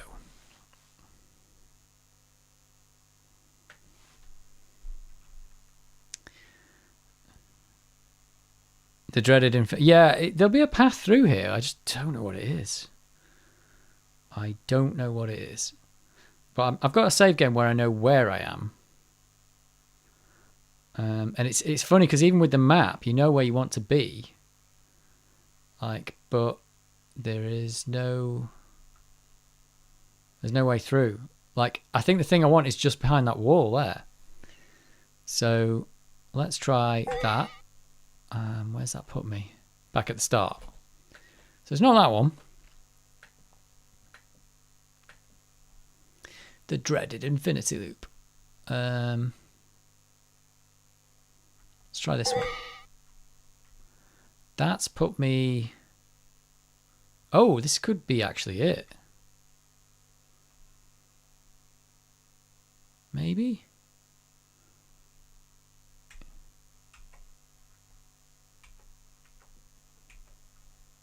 Wait a minute, I've done that one as well. So have I done all of these? I've done all these levers. Wait a minute. It's just got to not press the wrong key because it's just suicide. Does that mean these doors are open now? They are. I think there. That was the door that I needed to open. And look at that. It goes down. OMG. Don't want to do that again. If anybody's confused, it's because yes. That's the answer. Yes, confused. Let's never go in that room again. Thanks, Eye of the Beholder. Right, this goes down to level 6. In a different place to where we were before, I think.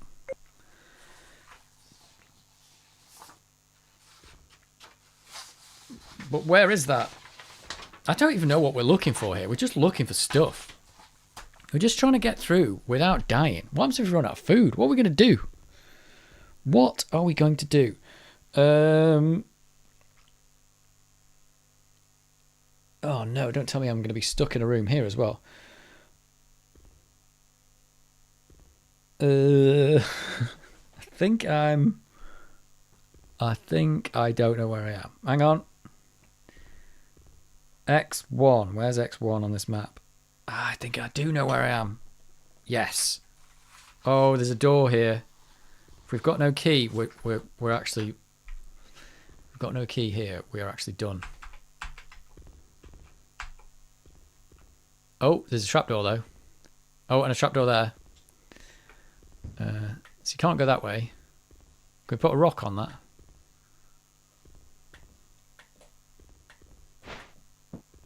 Oh.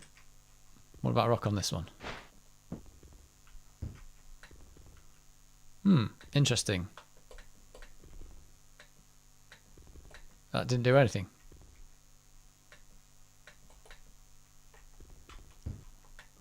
So all this, and all I've got is a room that I can't do anything in. That's really odd.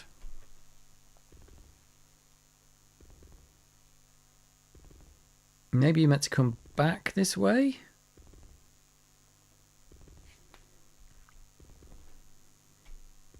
There's only 2 entrances to level 5 and I'm stuck behind doors on both of them. So I don't know what to do.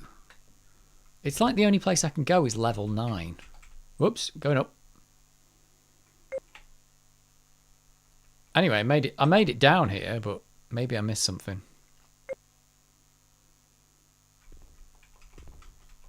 Yeah, there's a door and 2 trapdoors that don't seem to do anything.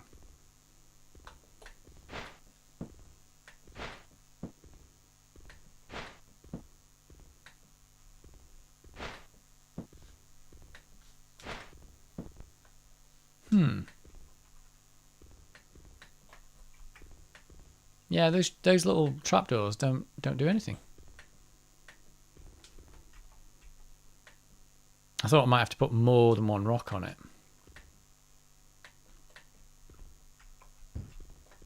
Damn.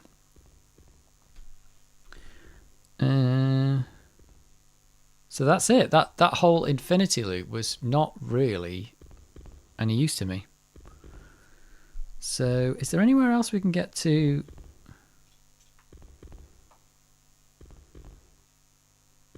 Oh, there is one more place to level 5. Right, let's go back up to level 5.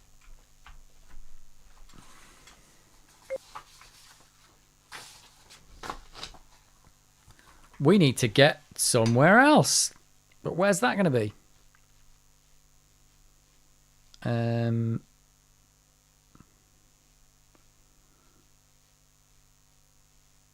don't know. There's a pit to level 6. Maybe I should just fall in the pit.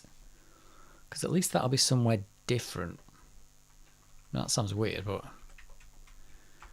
might die falling in the pits. Right, should be really easy to get back to the start here, shouldn't it? Because that's like one of the default modes, I think.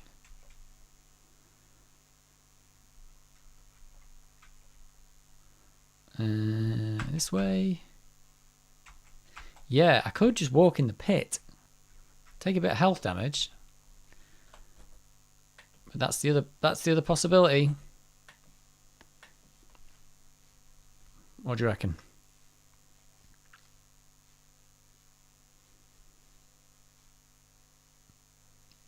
Or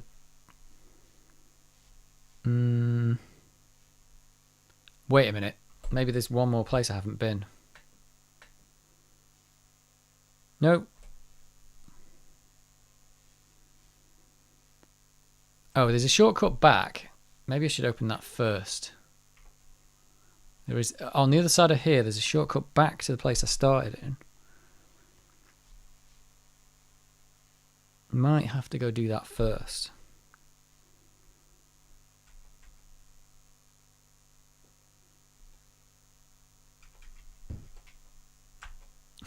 These walls with the things in them is crazy.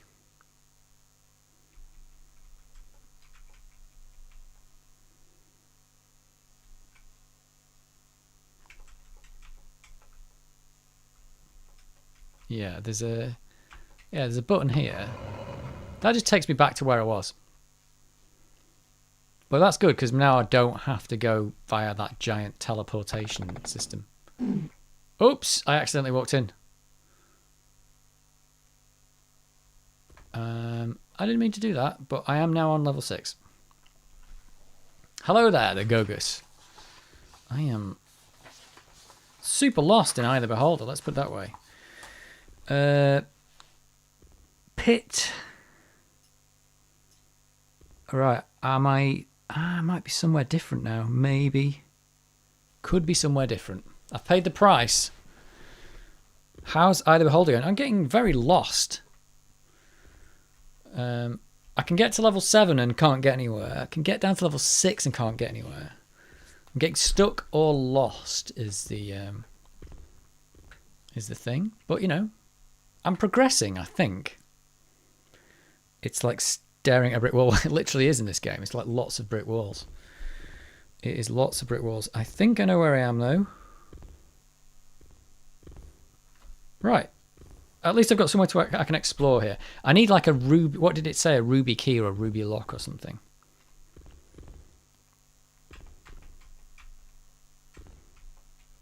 But I'm getting somewhere.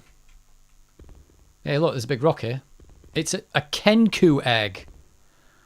What's that? What is it? Is it magic? It's not magic, but I've got an egg. Okay, I've got an egg, everyone. It's like 3D Gauntlet with the action taken out. Yeah, well, there is some action, but there's a lot of the monsters have been killed around here, so I've killed them all. Let's just say that Star Trek had better luck with their teleporters. Apart from that episode where Riker got copied. I would never have got into this as a kid. I might now. Yeah, it's a bit of a weird one, but, you know, I've got the Kenku egg. Something like that, anyway. Didn't have that before. You can definitely hear a monster.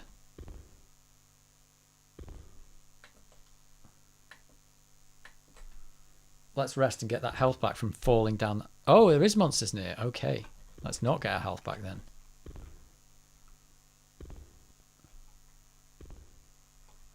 Oh, whoa, whoa. I found something. Is this a monster or am I in trouble here? You enter a dark robed figure. He's startled at first. I was startled. I didn't know what was going on. Then sneers in recognition. Oh, you Waterdeep's Saviours of the Week. Great. We're T-shirt of the week. You don't realise how many other adventures have been sent to find the truth about the evils underground. Well, Rented remembers. Let me give you the benefit of my vast and profound knowledge. Xanathar has been undermining Waterdeep for years. When Waterdeep is sufficiently weakened, he will lead his minions in conquest of the unsuspecting city. The only way to stop Xanathar is to kill him, and that would be virtually impossible without the Wand of Sylvia's. OMG. As I understand it, the dwarves have the magical artifact, but they do not know what they possess. The drow know what the Wand of Sylvia's is, but powerful, but not of its usefulness against Xanathar. You see, the wand is one of the few magic items that can affect a beholder. Oh my god, they said it. They said the name of the game. Because it's made from a beholder's eye stalk. That sounds sickening. Stupid drow, they're supposed to be Xanathar's allies, but they plan to finish off the dwarves. Finish off the dwarves, steal the wand, and use it to raid the city. This would alert the Lords of Waterdeep to the immensity of the threat from below ground and delay Xanathar's plans and conquest, so I have to stop the drow and get the wand of Sylvia's for myself. You see, my friends, I have no intention of stopping Xanathar until he has completed the conquest of Waterdeep. After the conquest, Xanathar will be at his weakest. Only then will I strike. Xanathar will be my mercy, and Waterdeep will be mine. So certainly can't let you keep Xanathar from conquering Waterdeep. I need only the Wand of Silvers, and of course... Oh, and of course, kill you. OMG. Is this why I couldn't rest? Oh, jeez. Oh, this is not good. What? He's dead. What? He just disappeared. I just hit him once and he disappeared. Is he going to come back in a second? I can still hear monsters. Nostalgia bucket list. Beat the games I could not as a kid before I kicked the bucket. This could be one of them. Whole person. You're going to scribe that one. What's this? Extra healing. You can have that. And extra healing. Was this supposed to be something harder happening there? Because I feel like I'm either going to get done in a second or not. I'm wondering if I should save or if I've really done a bad thing. No, there's definitely monsters. There's definitely monsters. I'm going to save. A thing happened, I'm saving it. It's just a one save game thing. You got to make sure you don't do yourself in. It didn't mention that guy was going to be here on this map. It's talking about loads of other things. It doesn't mention that at all. Maybe he's a random encounter.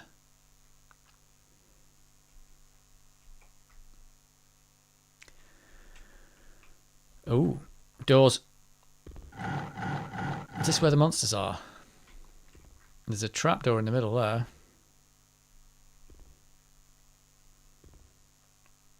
It's a trap.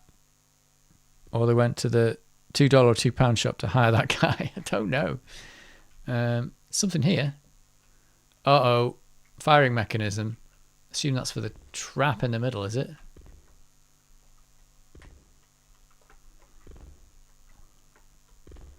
It's a trap. It's literally a trap. If I back into that, I'm done. I am done. Ah, so this is an... Oh, jeez.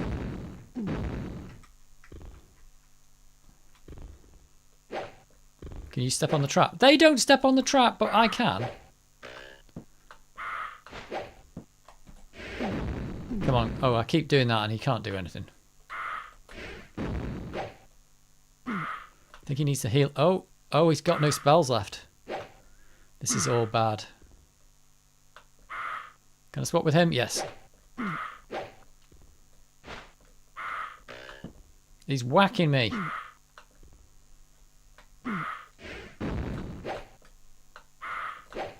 Oh no, it's all bad. It's all bad. Oh, he's useless, this guy. 1 damage.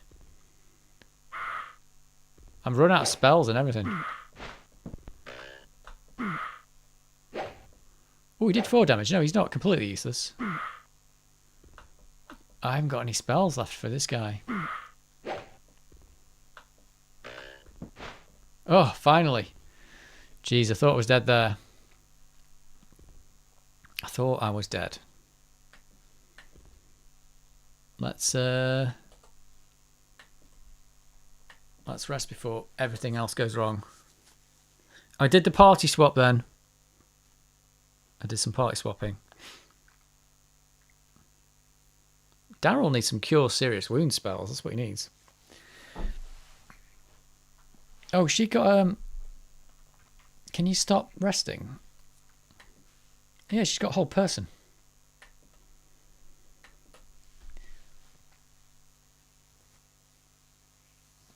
Not really making good use of the spells either at the moment. But I got absolutely, nearly, completely, absolutely murdered there. And I've had to rest for like 6 days because of it. All characters are fully rested, except for... Oh, they are fully rested. Okay. Good stuff. We need these people up levels. We need the cleric and this guy up levels. I might swap them. I'm not sure if this guy was any more use at the front or not. Whoops. Was he any good? He was... I don't know. He's all right. I need to keep him alive, though. Eat your food. Oh, she's on the way out. Eat your food, people. I'll save with the food intact.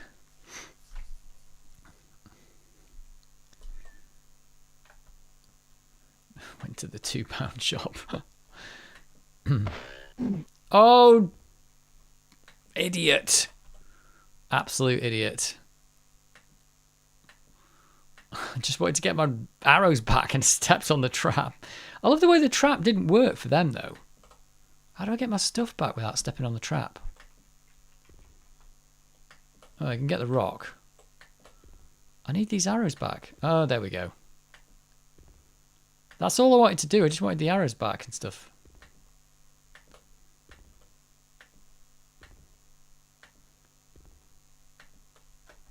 Not sure how magic that sling really is either. Right, I think I'm back where I was down here. Like in a previous existence in the game. But at least I'm joining up the dots.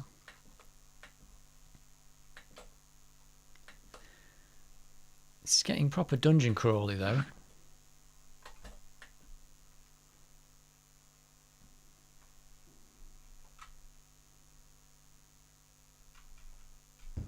Right, okay. This is where I've been before. But it's up here that I want to explore, past this trap. Oh, past the trap. Now, that's the way to go. Sorry about all the saving. I wish you just had a quick save button. Again, something that didn't exist in these games. Quick saving was not a thing. This is the way I've not been, up here. Oh, hello.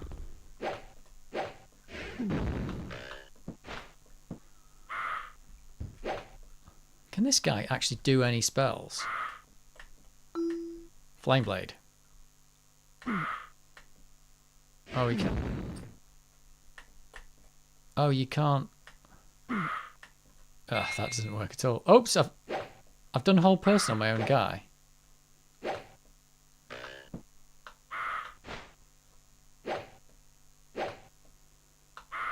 Oops, that didn't work.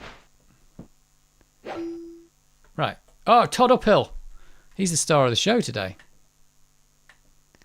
He is the star.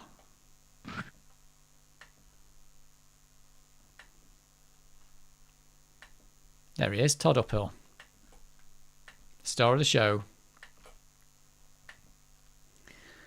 I've forgotten which bit I'm in. I did hold person on Sherlock. That doesn't seem right.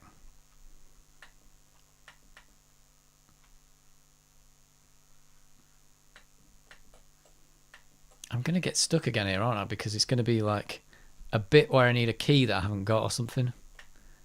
You really do... Oh, this lock requires a key. I've got one key, but it's not that key. Has anyone else got keys? I wonder what that is as well. Spear. No. Can you pick it? Can you pick the lock? Oh. You can't pick it. Doesn't work. I haven't got any keys, sorry. No, I don't. Maybe there'll be a key up in this bit up here, maybe. Not sure. Don't know. But it's definitely this way. I haven't actually attempted many lock-picking things yet, but I don't know if it's even something you can do. The D&D I played led me to more than one argument and a couple of nearly fisticuffs. That's the best kind. Best kind of D&D. Right, is it? Oh, whoa! What just happened there?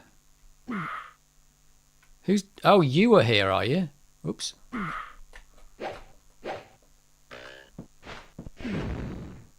Hello. I should have cast the haste, shouldn't I?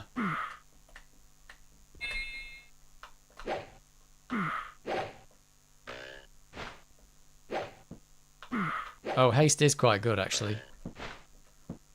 Oh, there we go. Extremely hasty.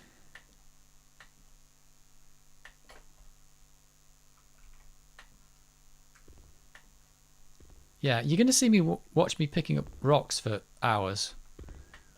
Sorry about that, but I've got to get these rocks back. I mean, I'm using them to fight. See, I've already lost an arrow. I had 9, and now I've only got 8. So there's an arrow somewhere. There's definitely an arrow. I've still got haste. Lock picking pretty much works on earlier locks. Sound effects are epic. They are. There's not a lot of them, is there? Oh, there's my arrow.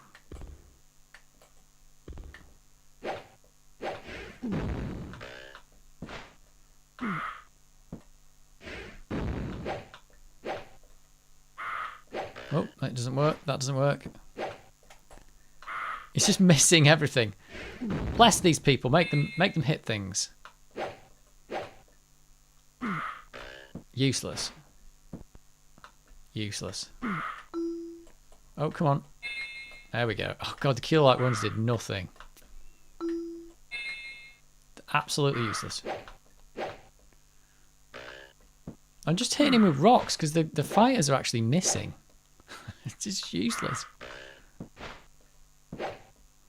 Miss. Oh, there you go. Finally. Hey, Sherlock, Durham and Rodland have all gained experience.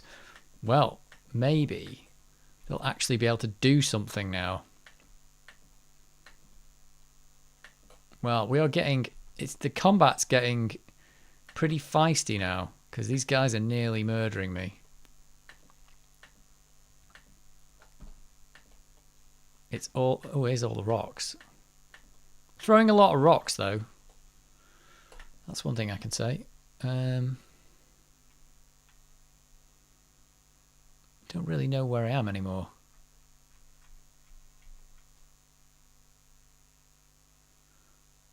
I think I can rest, though, now. Can these guys do any spells?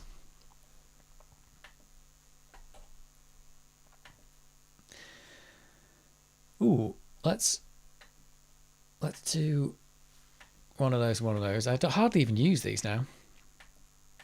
He can't do any spells. Oh, no. Can Daryl use the spear?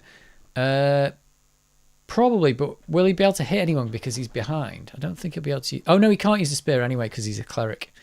I don't think he'll be able to use the spear because he can't use sharp objects.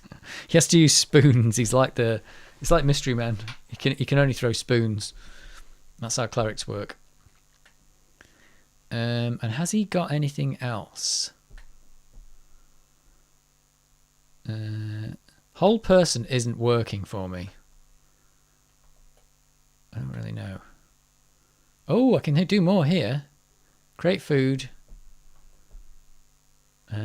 Remove paralysis. See, I should be using all this stuff. But he's still not got any level 4 things. I can create food. Let's do that. I might need some food soon. Tidy up after yourself, simulate. Yeah, it totally is. It really is. Yeah, we know he needs to rest, but Let me rest. Please, let me rest. Heal me.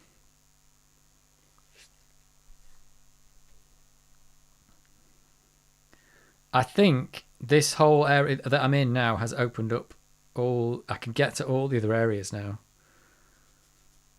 I think.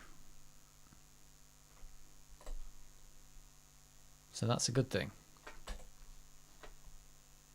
It's all good. Saving the game. Oh, the haste ran out. Oh, but I've actually rememorized it, haven't I? So that's good. Let's just check, before I go anywhere, let's check up here. This is the bit where I got my ass handed to me by that guy.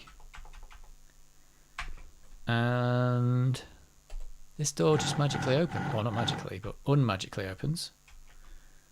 And that... Is this where I was before? No, it's a different place.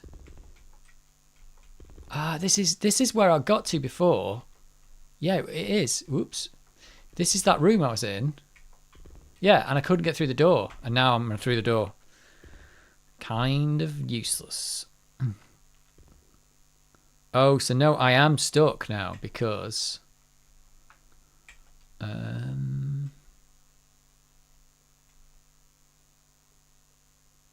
a minute.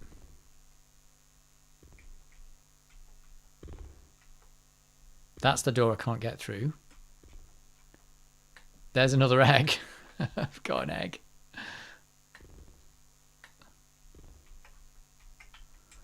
I've got these eggs. That's the door I need to get through now. Except it's got this key that I don't have a key for.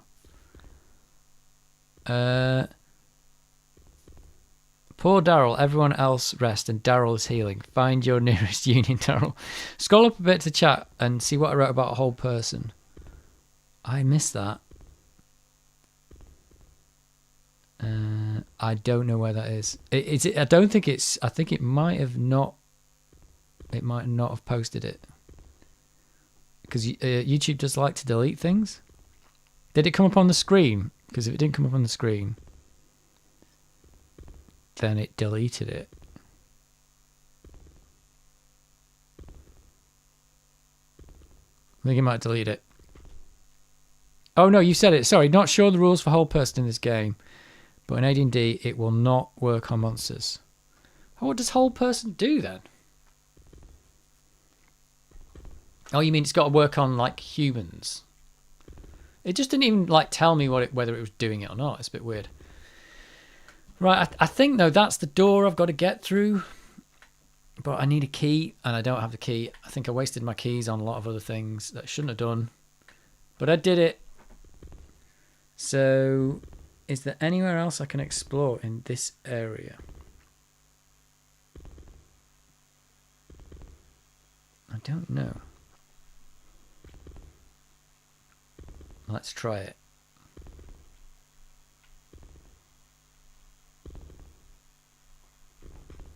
I can definitely still hear monsters.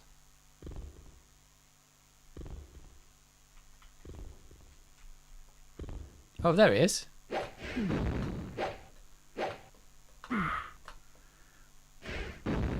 Oh, there's lots of monsters.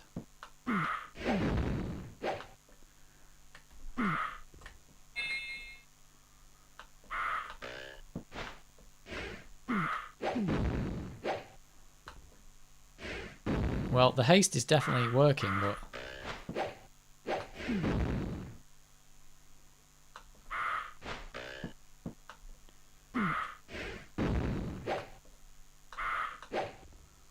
Come on. Kill this dude. Just missing everything, aren't they?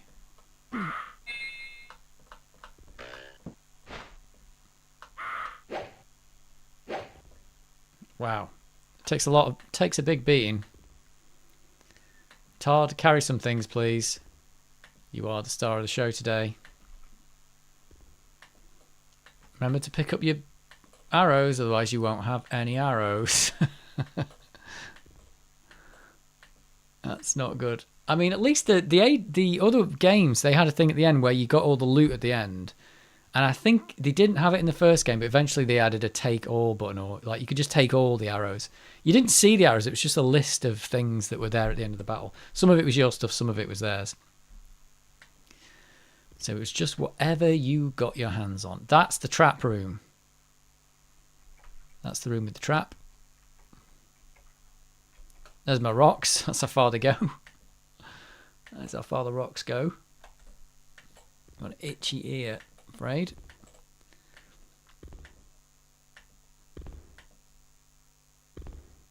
Oh, there's another dude. Hello. It's this one damage. It's like completely useless. Is there anything I can do? Acid arrow. Do that. Completely missed. Must be able to do some other things. Let's swap Daryl out for this guy. Oh, he's already dead. He's already dead.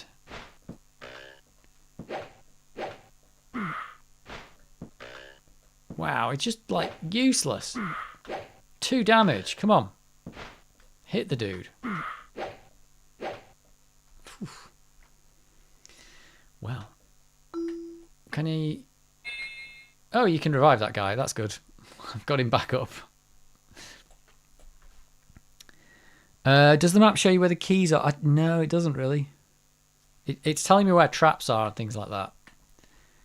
I think the keys can just be found and used anywhere. So I think I might have used some keys where in places that I can't even do anything in yet. But I'm not sure. Anyway, if I find a key, I'll get it. There's got to be a way. Life finds a way. I might have to rest because everyone's dying. Maybe switch Daryl and Dohram. Give Dohram the spear. I think he can reach from that position. Oh, can the spear reach from behind? Ah. Well, I've just already swapped them. Daryl is useless where he is. Yeah, he is. He's useless, but he can heal people. That's not totally useless. Where's that spear gone?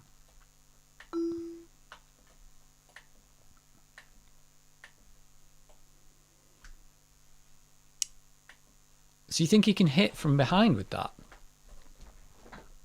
I mean, spears are long. That's how they work. We'll see. If that's the case, this could be impressive.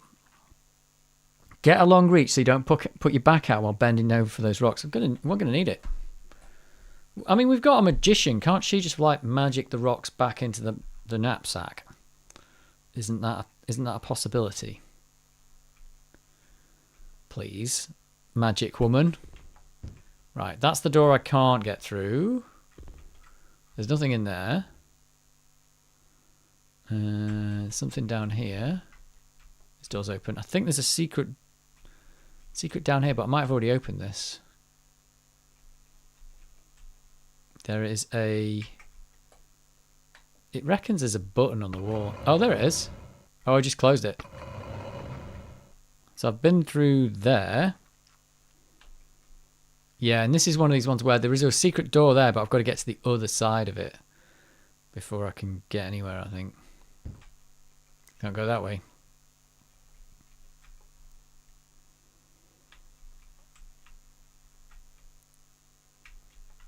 And that goes back up to level above where I've already been.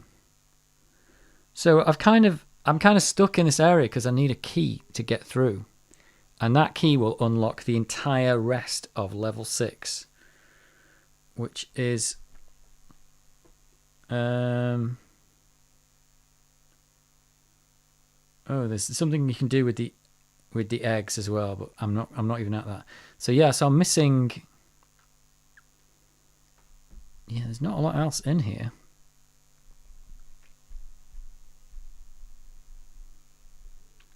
I can go back up to level 5 and try and find another way down. No, maybe there's somewhere I can explore. Maybe I missed a key from an earlier level. I could have done. Yeah, I mean, maybe I didn't explore level 4. I could go back to level 4. Let's just go back where we were and let's remind ourselves. We just need like a golden key, don't we? Yeah. So maybe I'll go back to that door. Oh no, I'll just save it here. Maybe for next week. And I'll put a note on this map on level 6. It's needs gold key. Good lord. Are we ever going to get through this game, do you think? Needs gold key. That's for next week. I was thinking Eye of the Beholder was going to be like dead trivial, but actually this is really complicated. This dungeon crawl, like levels 1, 2, and 3 we just like get down through the levels, but the rest of them are just getting like crazy. I think I've opened up the whole of level 5 now though. This is not lemmings. No, I did put a lemming on I put a lemming on the thumbnail though. Maybe I've missed something on level 4. I think did I explore the whole of level 4 though? It's a good question. I don't know. But yeah, so at least I know that I can't get... Can I get to this bit in level 6 that I need to, though? There is... To level 7, there is... Dwarven Locks. There is... Hang on, what else we got? Pit from 01. That's not that. X5. That is down to X6. Down to X6. Where's that? Up to... Where's X6 on this map? Oh, I've been in that bit. That doesn't work. Oh, is it those two? It might have been those two doors that I opened. And I couldn't get through anyway. Was it those that I did? Pit to Q1. Pit to Q2.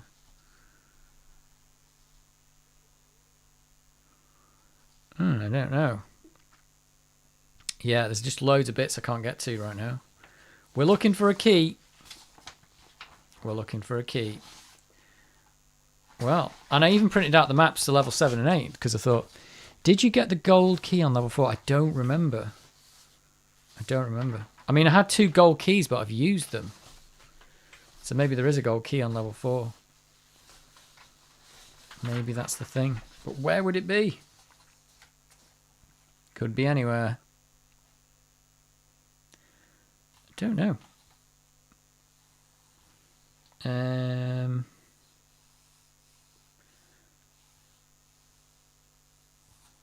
Don't know. It might have to be exploring level 4 again next week. But at least I know where I need to get to on level 6. And I think level 5, I have opened out the whole level, I think. I think I've explored the whole of level 5, so it might be going back to level 4 next week. Use the highlighter to mark where you've been. It would make it somewhat easier, yeah. But a lot of the time, I don't exactly know where I am. But I didn't think it was going to be this complicated either. That's another thing. That is another problem. And I don't have a highlighter. But at least I know for this level 6. You probably can't see it on this, but for this level 6 bit, there's a whole section here that I've been in, and once you get through this door, it opens up the rest of the map. So that's quite easy. At level 5, I have been, I think, everywhere. I think, but I could have missed something. And yeah, there can just be a key sitting around a corner. There could just be a key. But it's good stuff. Right, this is the bit where I can't actually quit out of this because it will... Eye of the Beholder AGA version includes nice auto map. Like when a goat says it's next to the grey stone wall. It definitely is. Some of these levels are not grey. I've just got to get out of the grey section. Yeah, the auto mapping, it does seem like a cheat, but actually I don't think it is. Like, not having a map in this game is just going to be impossible. Maybe it was with the wizard. Could you have held him, then killed him? I don't know. I just hit him once and he disappeared, and there was just some potions on the floor. So I don't think the wizard had it. Let's see if we can quit. Watch this. It's going to quit to the title, is it? This is not going to quit properly. In fact, there it is. Is it just black screen? It's just a black screen. There you go. Black screen. boot this baby up. Anyway, it's definitely crawling.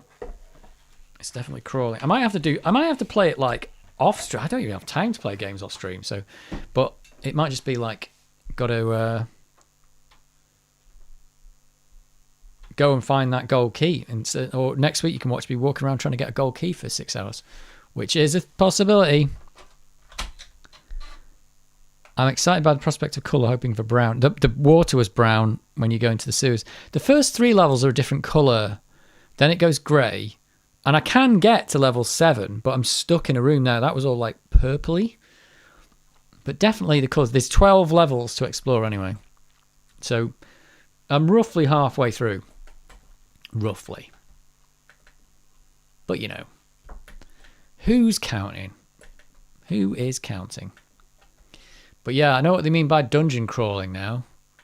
It's definitely crawling. We had those on before, but let's put them on again.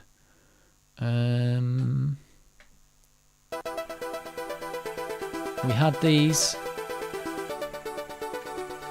There you go. You get some music finally. It's so quiet though, isn't it? Either holder. Super quiet. We've got all these. We've got all these straight. Oh, what have I done? Let's put some of these on. Lemmings. Try to press Shift adds to the selection.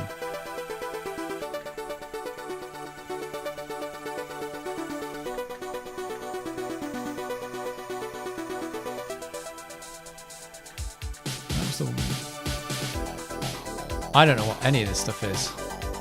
Oh, it's Project X tune. World of Vodka.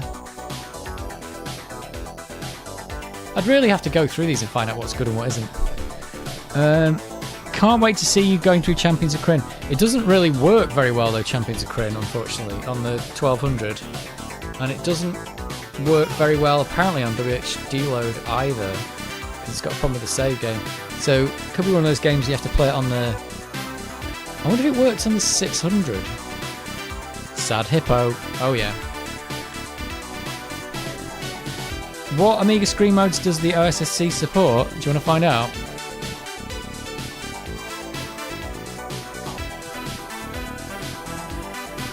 Find out live.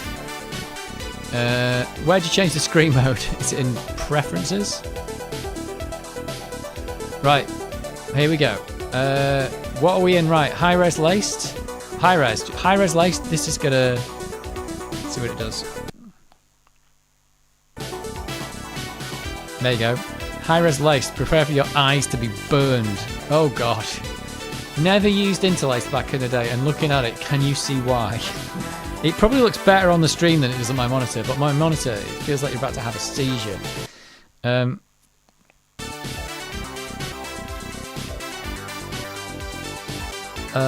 Wait, what was the timeline of music? MIDI, MOV, WAV, MP3. MP3 was definitely like this century because it takes quite a lot of processing power for it. WAVs have been around for ages because they are just PCM encoded data, so it's the same stuff the Amiga just plays. So WAVs have been around for ages.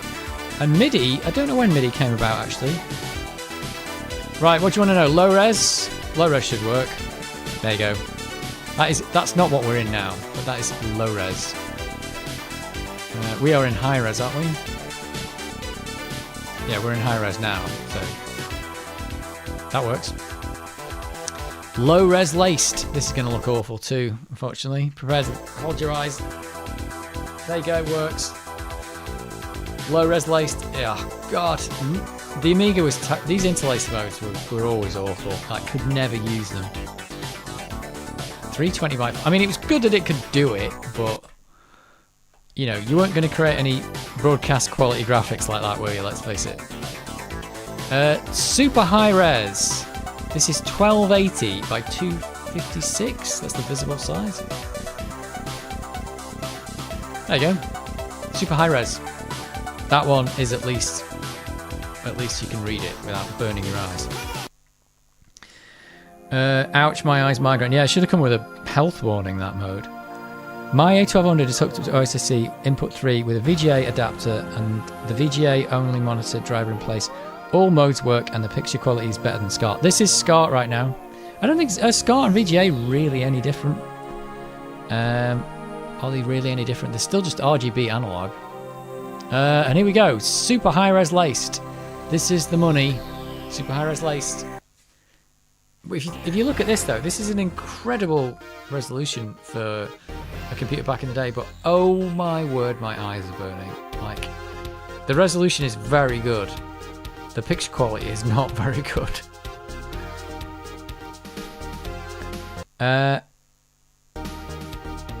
Every time I see that test pattern, I think about a young kid when TV stations used to go on break before midnight start again. Yeah. Do the productivity modes work? You took it. Well, these are all the modes I've got. Did I miss all the sweet gameplay? You did. You missed me like getting lost for hours and hours. Well, I didn't. I did make some progress, but I haven't got any further into the dungeons. But yeah, you missed all the sweet gameplay. Do you also get access to VGA no lace modes? No, you would require. Oh, VGA. No, what do you mean by VGA no lace modes? I use double PEL resolution. VGA is different in that VGA has vertical and horizontal sync. SCART only has horizontal vertical sync combined. Well, I've not got any problem with the quality. It looks pretty good actually. It looks pretty good. The interlace does not look good though.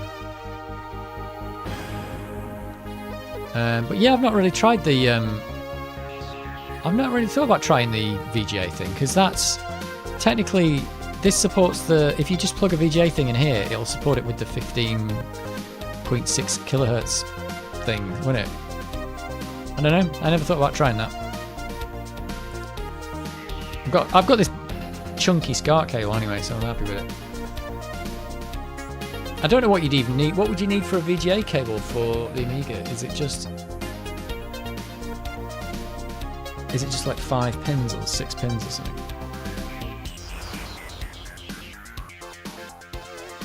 With combined sync, you can get artifacts if you get sync from composite signal. Well, I think it's all right. It's all right. The SCART cable is a big, chunky connector though. It's super chunk.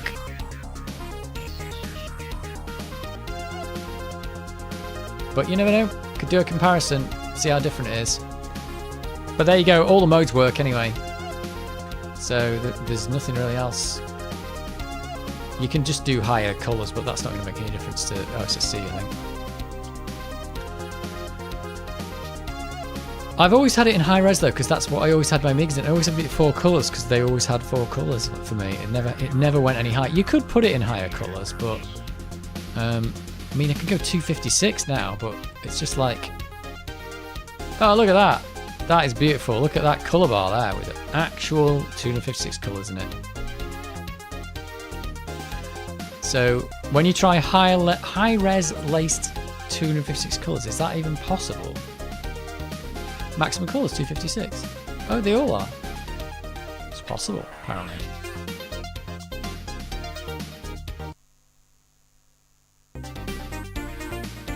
It works. It absolutely works. But look at the flicker on it. For anyone who was not an Amiga owner back in the day, whoa, look how slow that was. For anyone who's not an Amiga owner, they wouldn't have experienced the interlaced modes, which were truly awful. Yes, truly awful, I'm afraid. So yes, you've now experienced them.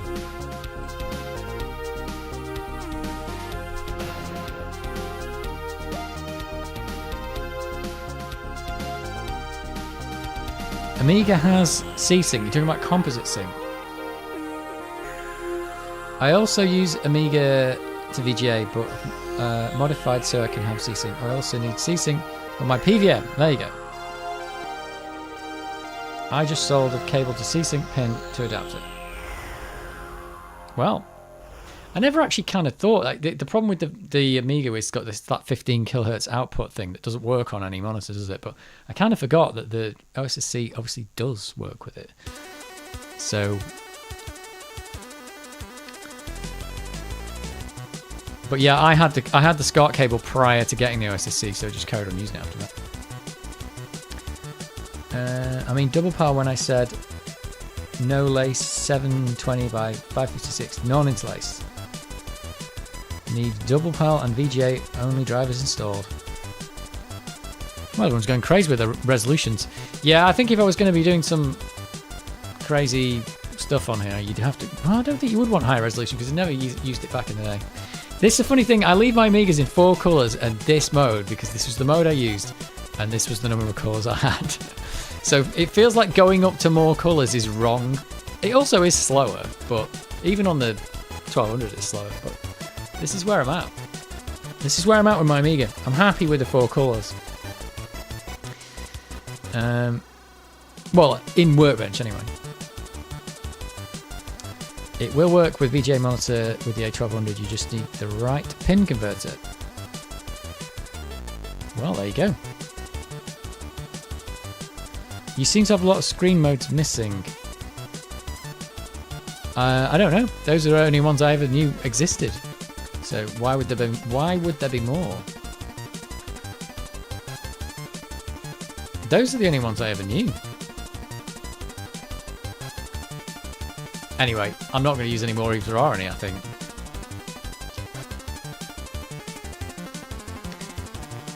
OSSC was created to scan double, so it doubles the 50 kilohertz to 31. There you go. Yep, I just kind of forgot. I mean, because I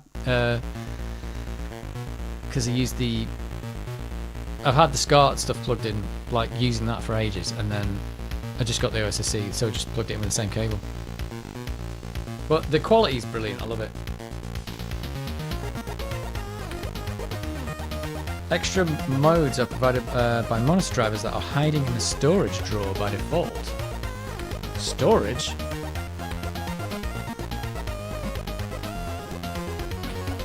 Oh, these!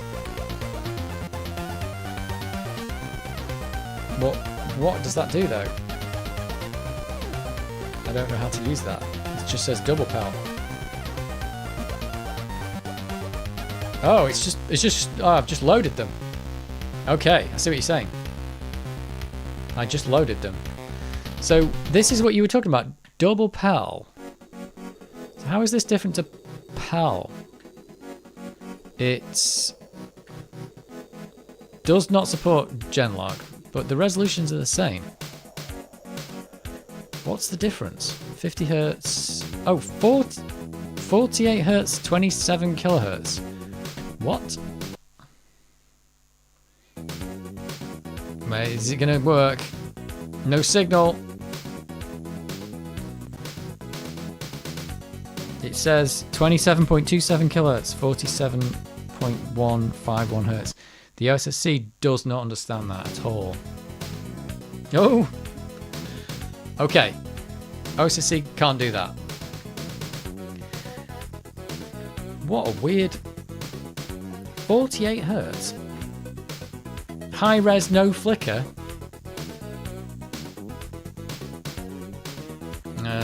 Really? How's that gonna work? Oh, did you back up your save game? No, I haven't done that yet. I mean, I have backed it up previously. Oh, my monitor doesn't support this. My monitor... well, neither is the capture device, neither is the... My monitor can't do that one.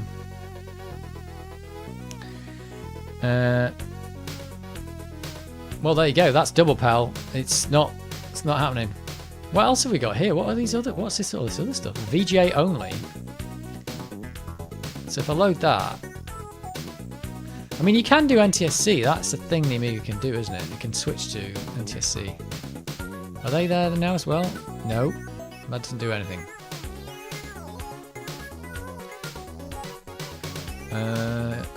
Double PAL, multi-scan, Super 72. It's like, I don't know what any of these are. Oh, multi-scan. Productivity. Is that what you were talking about when you meant productivity? Okay, so this is 60 hertz. Let's try multi-scan productivity. High-res no flicker is the one I'm using, but with VGA. Okay. I don't think my monitor is understanding what's going on with that either. VGA only has augmentation, the others, it doesn't add any modes. Let's try multi-scan. My monitor's not got it. OSSC is saying 31 kilohertz. I don't know. It didn't understand it. It did not understand that. Double scan. It's not going to get any of these now, is it? OCS Amigas can't switch to different video regions. Starting with ECS they can. Yep. Although, why would you want to? Because PAL is the correct region. You can hear the Amiga's working. It just... The display just can't understand any of those modes. Nope. None of that stuff works. I'm afraid. And the VGA only, what does that do? NTSC might work.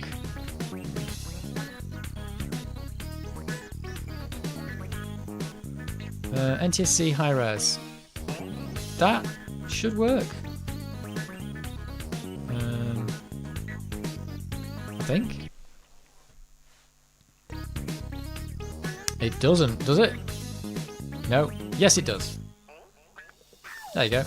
Oh, you can't get it. It's not worked on the... It's on my monitor, but it's not come through to the stream. The capture box is confused by it. But the monitor worked. That totally worked. Let's see if it can do... Ooh, the screen is actually flickering now. Yeah, I'm actually getting like juddering on the screen.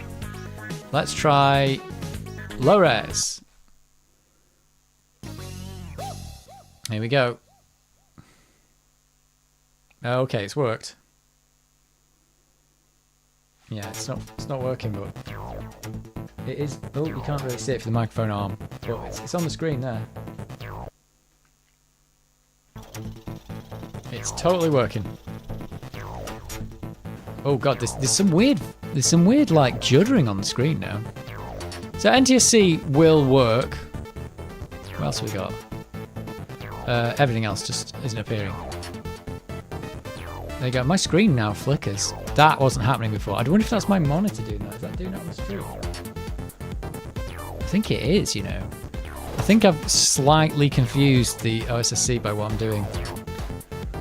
Let's just set it back to a screen mode that it likes. Let's just test that one. See, I think I've done something that the OSSC now doesn't like. You can see the flickering too. Alright. It's like juddering left and right, just very slightly. So... But it's only since I've been changing the modes it's done that. Yeah, I can see there's loads of like juddering. So changing those modes has not made it very happy. Not made it happy at all. I'm going to turn the OSSC off. And we'll restart it. We'll see what we get. Broke your OSSC. No, I think it just does that. Right, we're rebooting.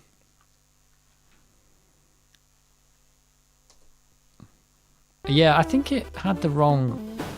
Yeah, that's fine. I could see it had the wrong refresh rate on the front. It said 16.8 kilohertz instead of 15.6, sorry. It said 15.8 instead of 15.6. It was just slightly off. It's fine now. It needed restarting after all that craziness. Amiga is caffeinated. Yeah, it was definitely caffeinated.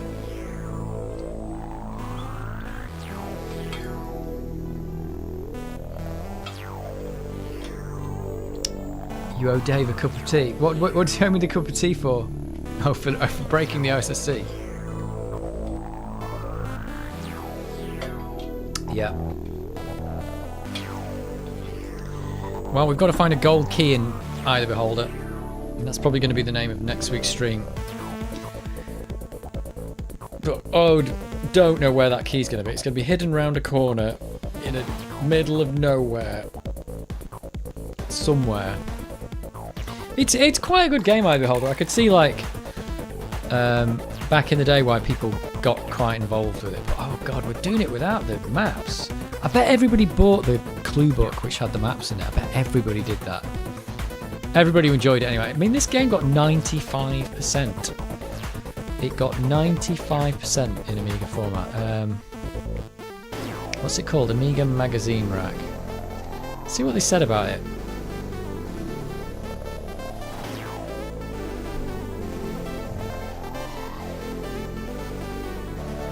Right. Eye of the Beholder. I think it got 95%.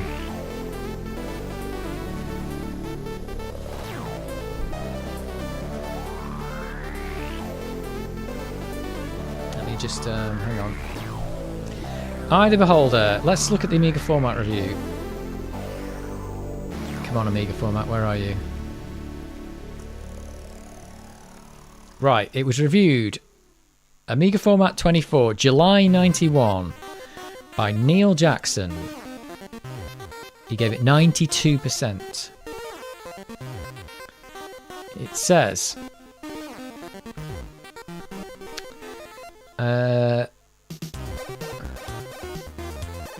Before you say it, yes, Eye of the Beholder does look stunningly like a reworked version of Dungeon Master. Okay. But that's no bad thing.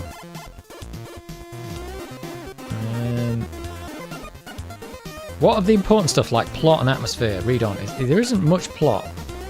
It's starting to mention things about plot, but the first 3 levels you go through, you don't even see any plot. They just say go down into the dungeons. Oh, okay. Eye of the Beholder begins with a very long intro sequence, which talks of evil assassins. First you generate a party of adventurers, take them into the sewers. Yeah. Let's read the next page. Wow, it was $39.99 this game was. OMG.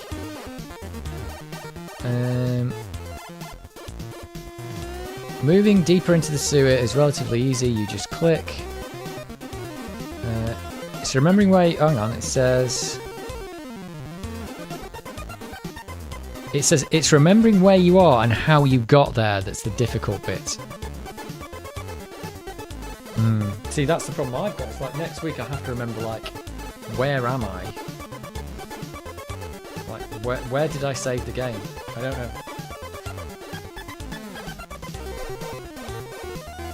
Because if you don't remember where you are, even the map's useless at that point.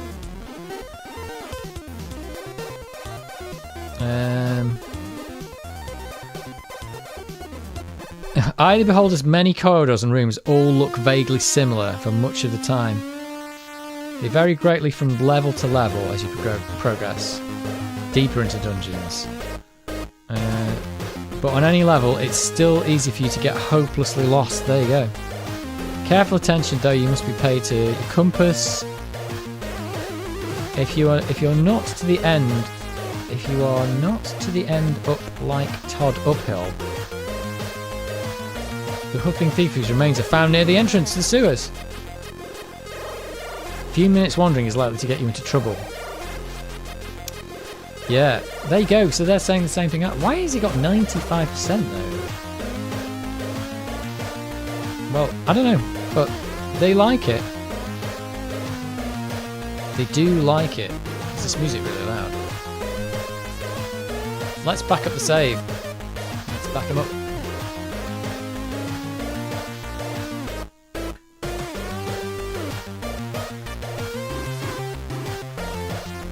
I need to set the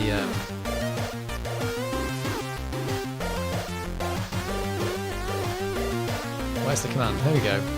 Let's just stick this in the background. I've got enough memory.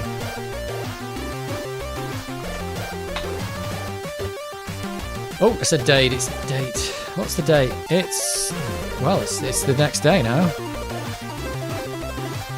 It was Groundhog Day the other day, wasn't it? Is it Groundhog Day again?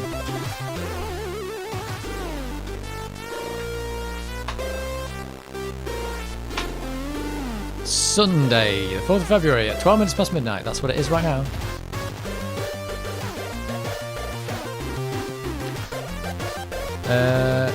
Love your channel and shirts. Thank you. Bye for now. Well, thank you. Thanks for the memories. Right, let's get the. I'm going to back up my save game. Eye of the Beholder. It's in data. Where the devil did he put it? God knows if we'll ever get to the end of this game. It's definitely tough. It's good, but it's like that review said it. You just get hopelessly lost. What did you just say? Amiga in my right ear. The save game is called Eye of the Beholder, which is a bit rubbish, but you know.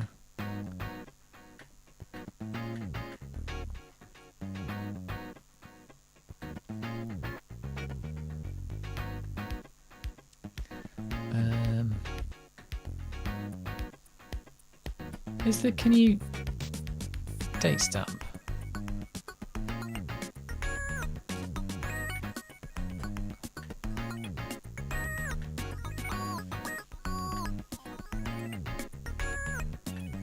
It's boring, isn't it? Watching me back at my save game. It was the 3rd when I played this one, wasn't it? 3rd of the 1st. 3rd of the 2nd. There we go. I've got 4 save games backed up.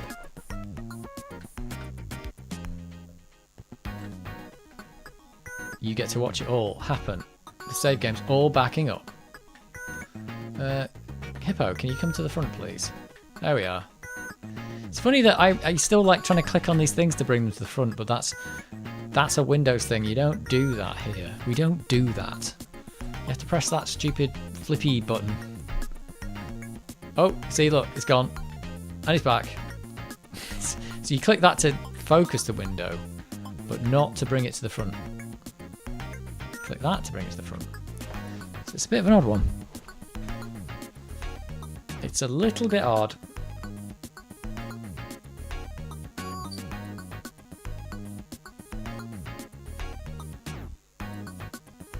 But yeah, I'm going to have to, like, get a key. If I can get a key next week... Get a key, we are back on the horse.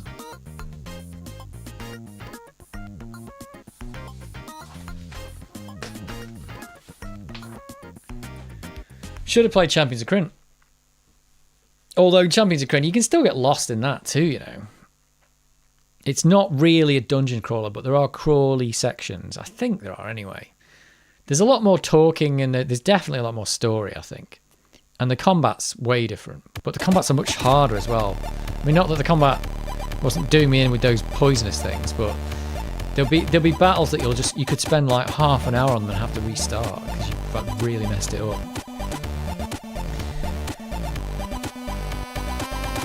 That always catches me out regarding window focus. Yep, it's doing it to me. It's only because I've been using Windows for more years than I've been using the Amiga now, but you always forget that. I mean, I must have known that back in the day, but when I got back into using the Amiga, I was like, what? How does this button work? But you're kind of like into it now. I mean, if you think about it, I'm kind of used to the fact that like that's the close button. And on Windows, it's there. It's in the other corner, but you just kind of get used to it. What about playing after I hold Amiga only RPGs like Amber Moon? Oh, I don't know. I don't think I'd play Amber Moon. I could do, but I don't think I'd play another crawl after. I think if you go on, I don't know if the videos are still there though, but Jan Vita played all of those, didn't he? He played Amber Moon. He definitely played Amber Moon on Twitch. I was there watching him for a few episodes. I had no idea what was going on in the game.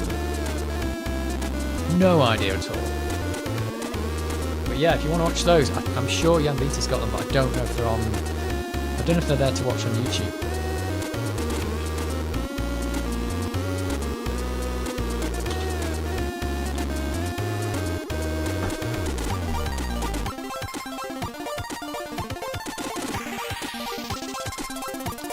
Champions of Kryn is not a save load craze like Eye of the Beholder. No, it's not. Although it's wise to save often, but not needed nearly as much. I don't think so, no. And the other problem is, according to the WHD load page, because, well, I still haven't done editing my video actually, I need to get on with that. Because I tried it, it just freezes. Well, I don't think it doesn't crash, it freezes. It works. Well, it worked well enough for me to just start the game, play the intro, get into combat, and then it will just freeze. And I had a look, I thought, I wonder if WHD load solves this, because it was trying it on 1200. And it says it does, but the save game is incredibly slow because they're having to switch out the kernel loads of times during the save game or something.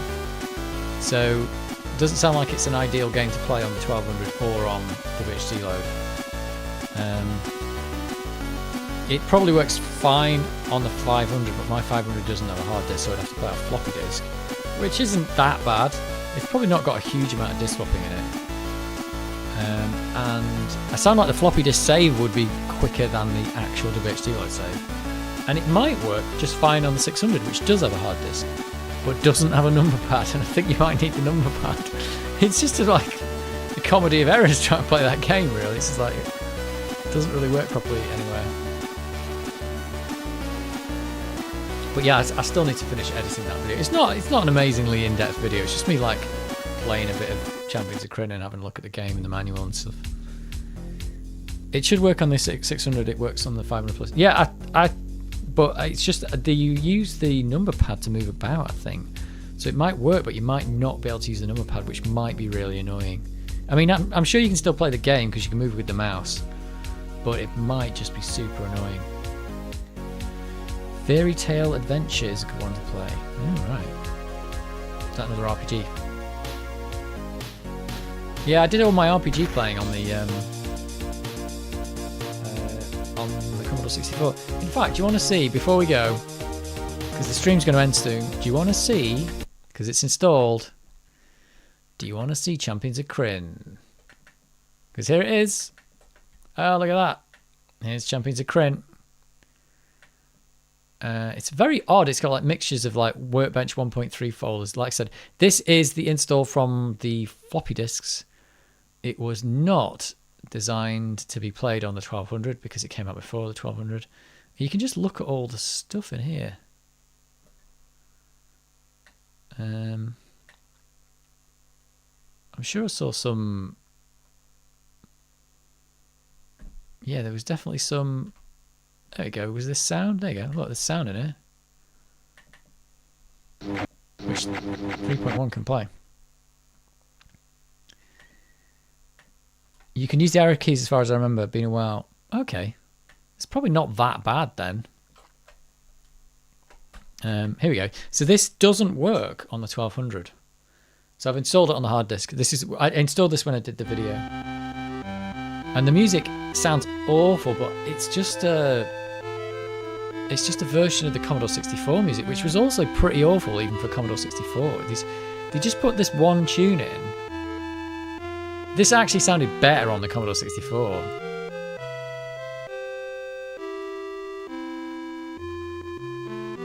Yeah, they don't really put a lot of effort into the music. It's just like, here's a tune, quick, put it in.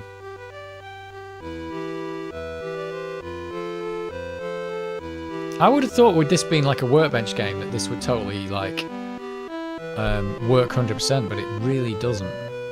So they've even managed to, they must be doing something weird with the kernel routines or something.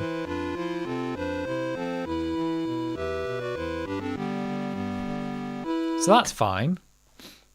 So you can do demo, and the demo kind of works.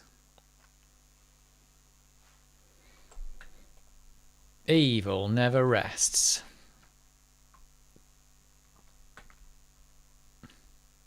So yeah, this had this thing about the three moons. So your magic user was attuned to one of these, like you were good, basically good, neutral, and evil. And your magic user was like white robes, red robes, or black robes, and you were attuned to one of these moons. And these phases of the moons meant that your magic users were more or less powerful depending on the phase. So if it's a full moon, they'd be the most powerful. They're all full at the start, but they'll all have different phases at different times. So if you had a red magic user and it was the moon was like eclipsed or something, you wouldn't be as powerful. Your spells wouldn't be as good. Find shops where you may purchase equipment to aid in your adventure. So that the 3D part doesn't look anywhere near as good, but notice you have coordinates. That 1204, 1205, you actually got coordinates for where you are and which direction you're facing. So, you could write down just like, this is where this thing is and stuff like that. And you get into like combat and stuff. But yeah, this totally doesn't work properly on the 1200. I don't know if it'll always fail in the same place, to be honest.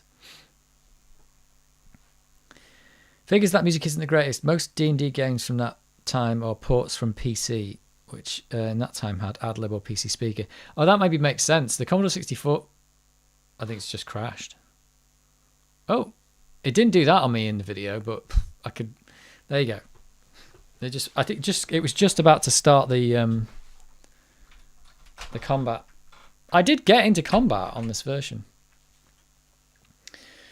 If I ever need a guru meditation video, there's one way of getting one. Yeah, it makes sense. It's the PC music now you say it.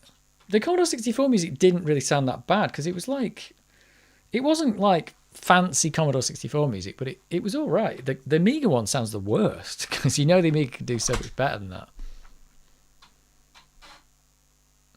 The Guru be meditating, Mon. Yeah, it totally is. Yeah, so there you go. So that's Champions of Kryn. It really doesn't work, unfortunately. It's nothing to do with it being running off hard disk or anything. It just doesn't like the Amiga 1200. So that's a real shame. At least the hard disk installer, though, didn't crash my hard disk, which was a huge problem. It's really quite hard to start a game in that as well because you've got to generate your party. So it takes quite a while to start a game. But yeah, it does work. It does use Workbench, and it's still a crashy game. Did I make a save game when I was in there? It says save. Oh yeah, look, Dave Poo 2. Oh, maybe I can load my save game. Oops. Where are we? I love these giant icons on the Amiga though. It's great, isn't it? Need to play it on the C64. I've got my version. I've got my original version from C64. Oh no, you've got to put the copy protection in. Look, it just quit out. I'd have to get the manual. I did that in the video though. Right, I'm not going to go through that again. So yeah, I think that's the end of the stream now. So that's really cool. Yeah, really cool. Champions of Kryn. I'll get the video out of that. It's just a quick video of me messing about, just showing it. I showed the manual. All that kind of nonsense. I just wanted people to see, like, this is what you did with games back in the day. You didn't, it's not like loading off, WHD load and stuff like that. It's like, this is what you did. You did this, you put the discs in, you maybe installed it, maybe you didn't. You had the copy protection in the manual, you had to read the stuff out of the manual. So that's what it is. But yeah, that's pretty cool. So next week, we'll get lost again in Eye of the Beholder. You need to disable the caches.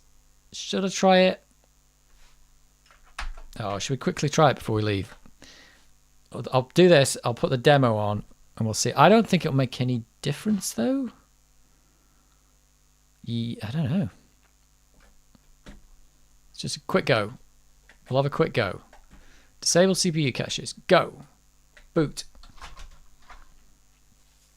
So I said thanks to the stream and I'm carrying on for just 1 minute because Jimbo thinks I disable the caches, but it might make it. I don't think it's going to be that. I think they're doing something dodgy with the Workbench, the Kickstart calls. That's what I bet you they're doing in the game.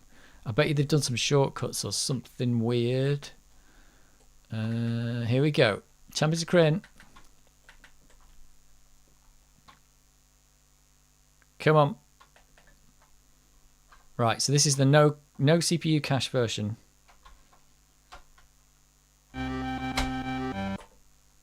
Let's play the demo. But we got this far before.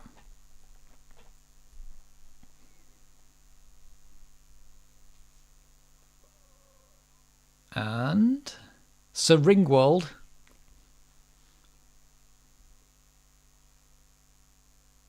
It's just the same start as I Beholder. Get rid of the evil. It's like that's how they always start. Get rid of the evil, please.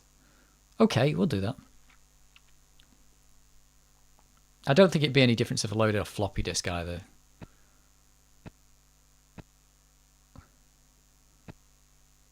Graphics are pretty bad in these town sections, but it really wasn't about these bits, I think.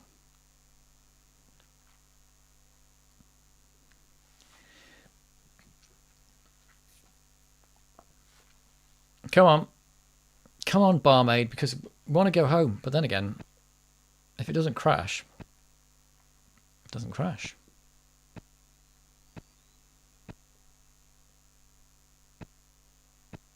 I wonder if it's reliable enough with the CPU cache off. That might be good, but I'm not sure what's going to happen. When I played it the first time, it didn't Guru Meditate here. It did actually get into the combat, I think. And wait for it. Ah, look at that. We've got a bit further, have we? No, it's going to Guru Meditate. Yep. There you go. CPU cache makes no difference. So they're doing something dodgy with the Kickstart ROM, I think, with the calls to the OS or something like that. Right, there you go. I'm going to leave it. Going to leave it with. Oh, I was going to say I'm going to leave it with the Guru Meditation, but it's just rebooted itself. Right, there you go. That's it for the stream. We've had enough Guru Meditation for one night, and we need to go to bed, do our own Guru Meditations for 8 hours. At least some of us do. So thanks for stopping in. Next week, the hunt for the golden key. I know you're all so excited about it. So cheers, me old chunk. See you next week. Nice one. Right. Betty Bob's